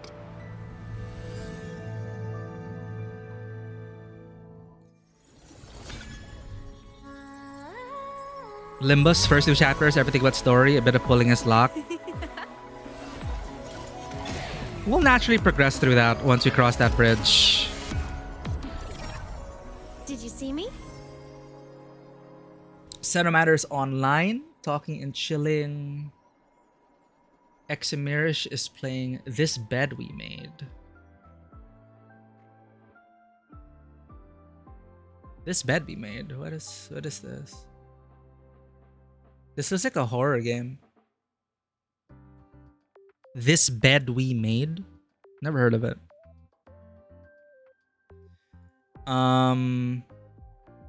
Anyone else playing Wuthering Waves in our channel? In our followers, at least? Nekotomic is playing Deus Ex, one of my favorite game series ever made. Linuela is still in Chain of Memories, playing as Riku, I think. Yeah, Lena's on a journey to finish all the Kingdom Hearts games. Amanda Rochelle. Oh, Cardatheus VA is playing Disco Elysium. But she's kind of... Oh, she's with Deborah Wild. Hello? Wait. Is that Deborah Wild? The stone is so amazing. It's giving vibes. Otherwise, you're like, what a pretty. It's just a pretty lamp. Glowy rock. Well, that's two pretty pink things you have now. Love it. It's the day of pink things. Oh my god. Let's I think that is Deborah Wild. Looking stoically into Lae'zel. like Perfect. The dying lights of the Well, it's kind of too big though. Too big of a streamer. Well,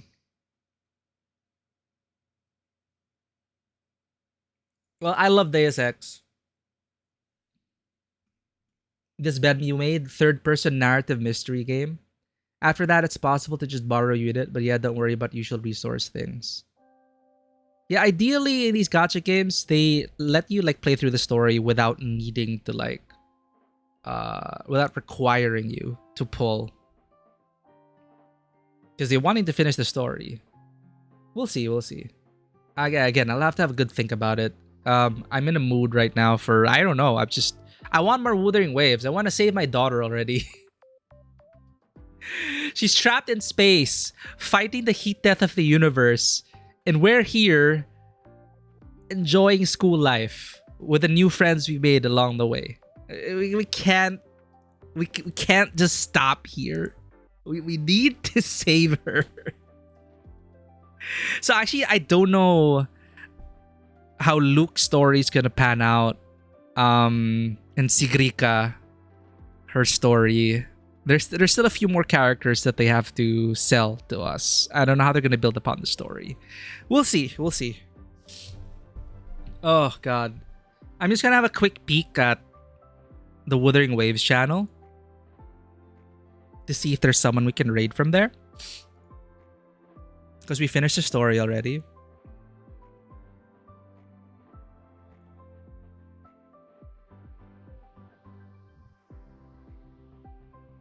Granny, Asian.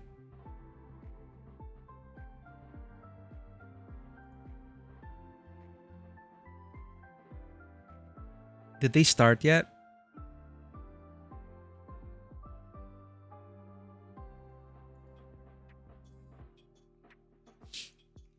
I think they're AFK. But they're doing the Wuthering Waves story.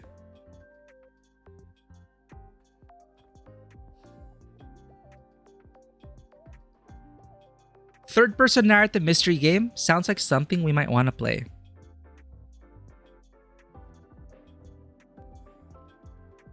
Who else is here? Asian, ADHD, Chatty. Happy Galatine Day. Ah, Welcome an to ad. Nature's Garden. I hate pre-roll ads. Where is she in the story? VTuber, England, Asian. Where is she in the story? Ad break! Just show me where she is in the story.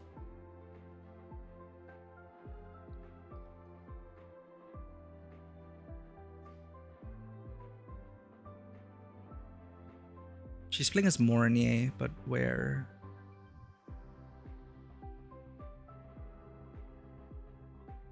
Oh, she's just like grinding for resources. Oh, I know how to do it. I want to catch someone doing the story. I wanna re-inflict the emotional trauma. This seems like potential good raid target. I'm just waiting for her to.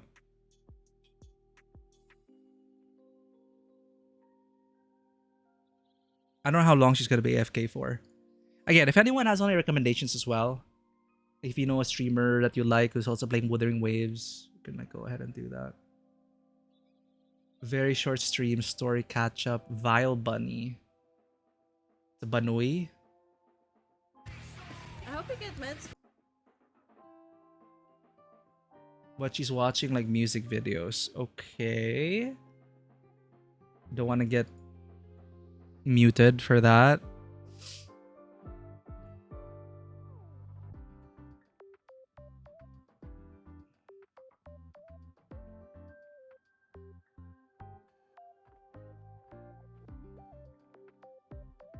No, Japanese. Chinese.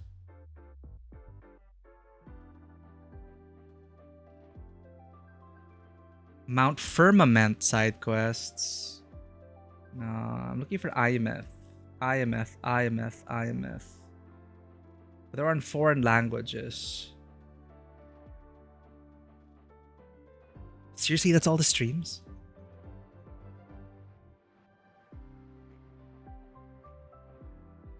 New outfit. Wuwa quest.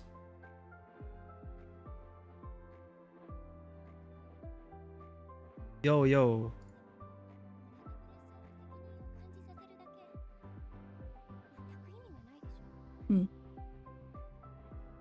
Okay, she's doing the Aemeath story.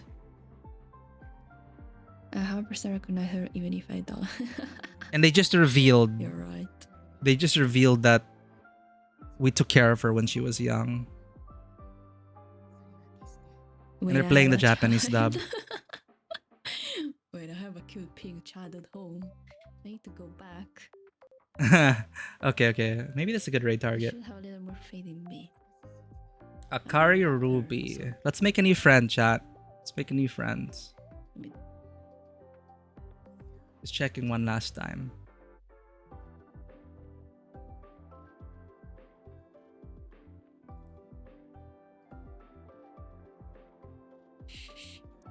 We're a piece of shit. For leaving her behind. Okay, we're gonna go support. We're gonna make a new friend, Ruby Akari, a VTuber, playing the story, but in Japanese dub, so it'll be a slightly different experience, very different performance. Thank you everyone for joining us for this wild ride that is Wuthering Waves. Still ongoing. We're gonna be playing it and streaming the main story as long as it is happening. We're not dropping it yet, because I really love the story that they're telling so far. If you wish to become part of the Tabletop Cinema community, our socials are up there. Discord, YouTube, Twitter, Instagram. Raid message for followers. Raid message for subscribers. We're going to raid Ruby Akari VT. See you on the other side. Supporting another rover this side of the time loop. No spoilers, of course. Hope you enjoyed the journey with Ruby and the rest of our community. Thank you, everyone. And as always, welcome to the table. Have a great day. Have a great weekend ahead. And I'll see you all on the next adventure. Bye-bye. They're already crying. We need to give emotional support. Bye.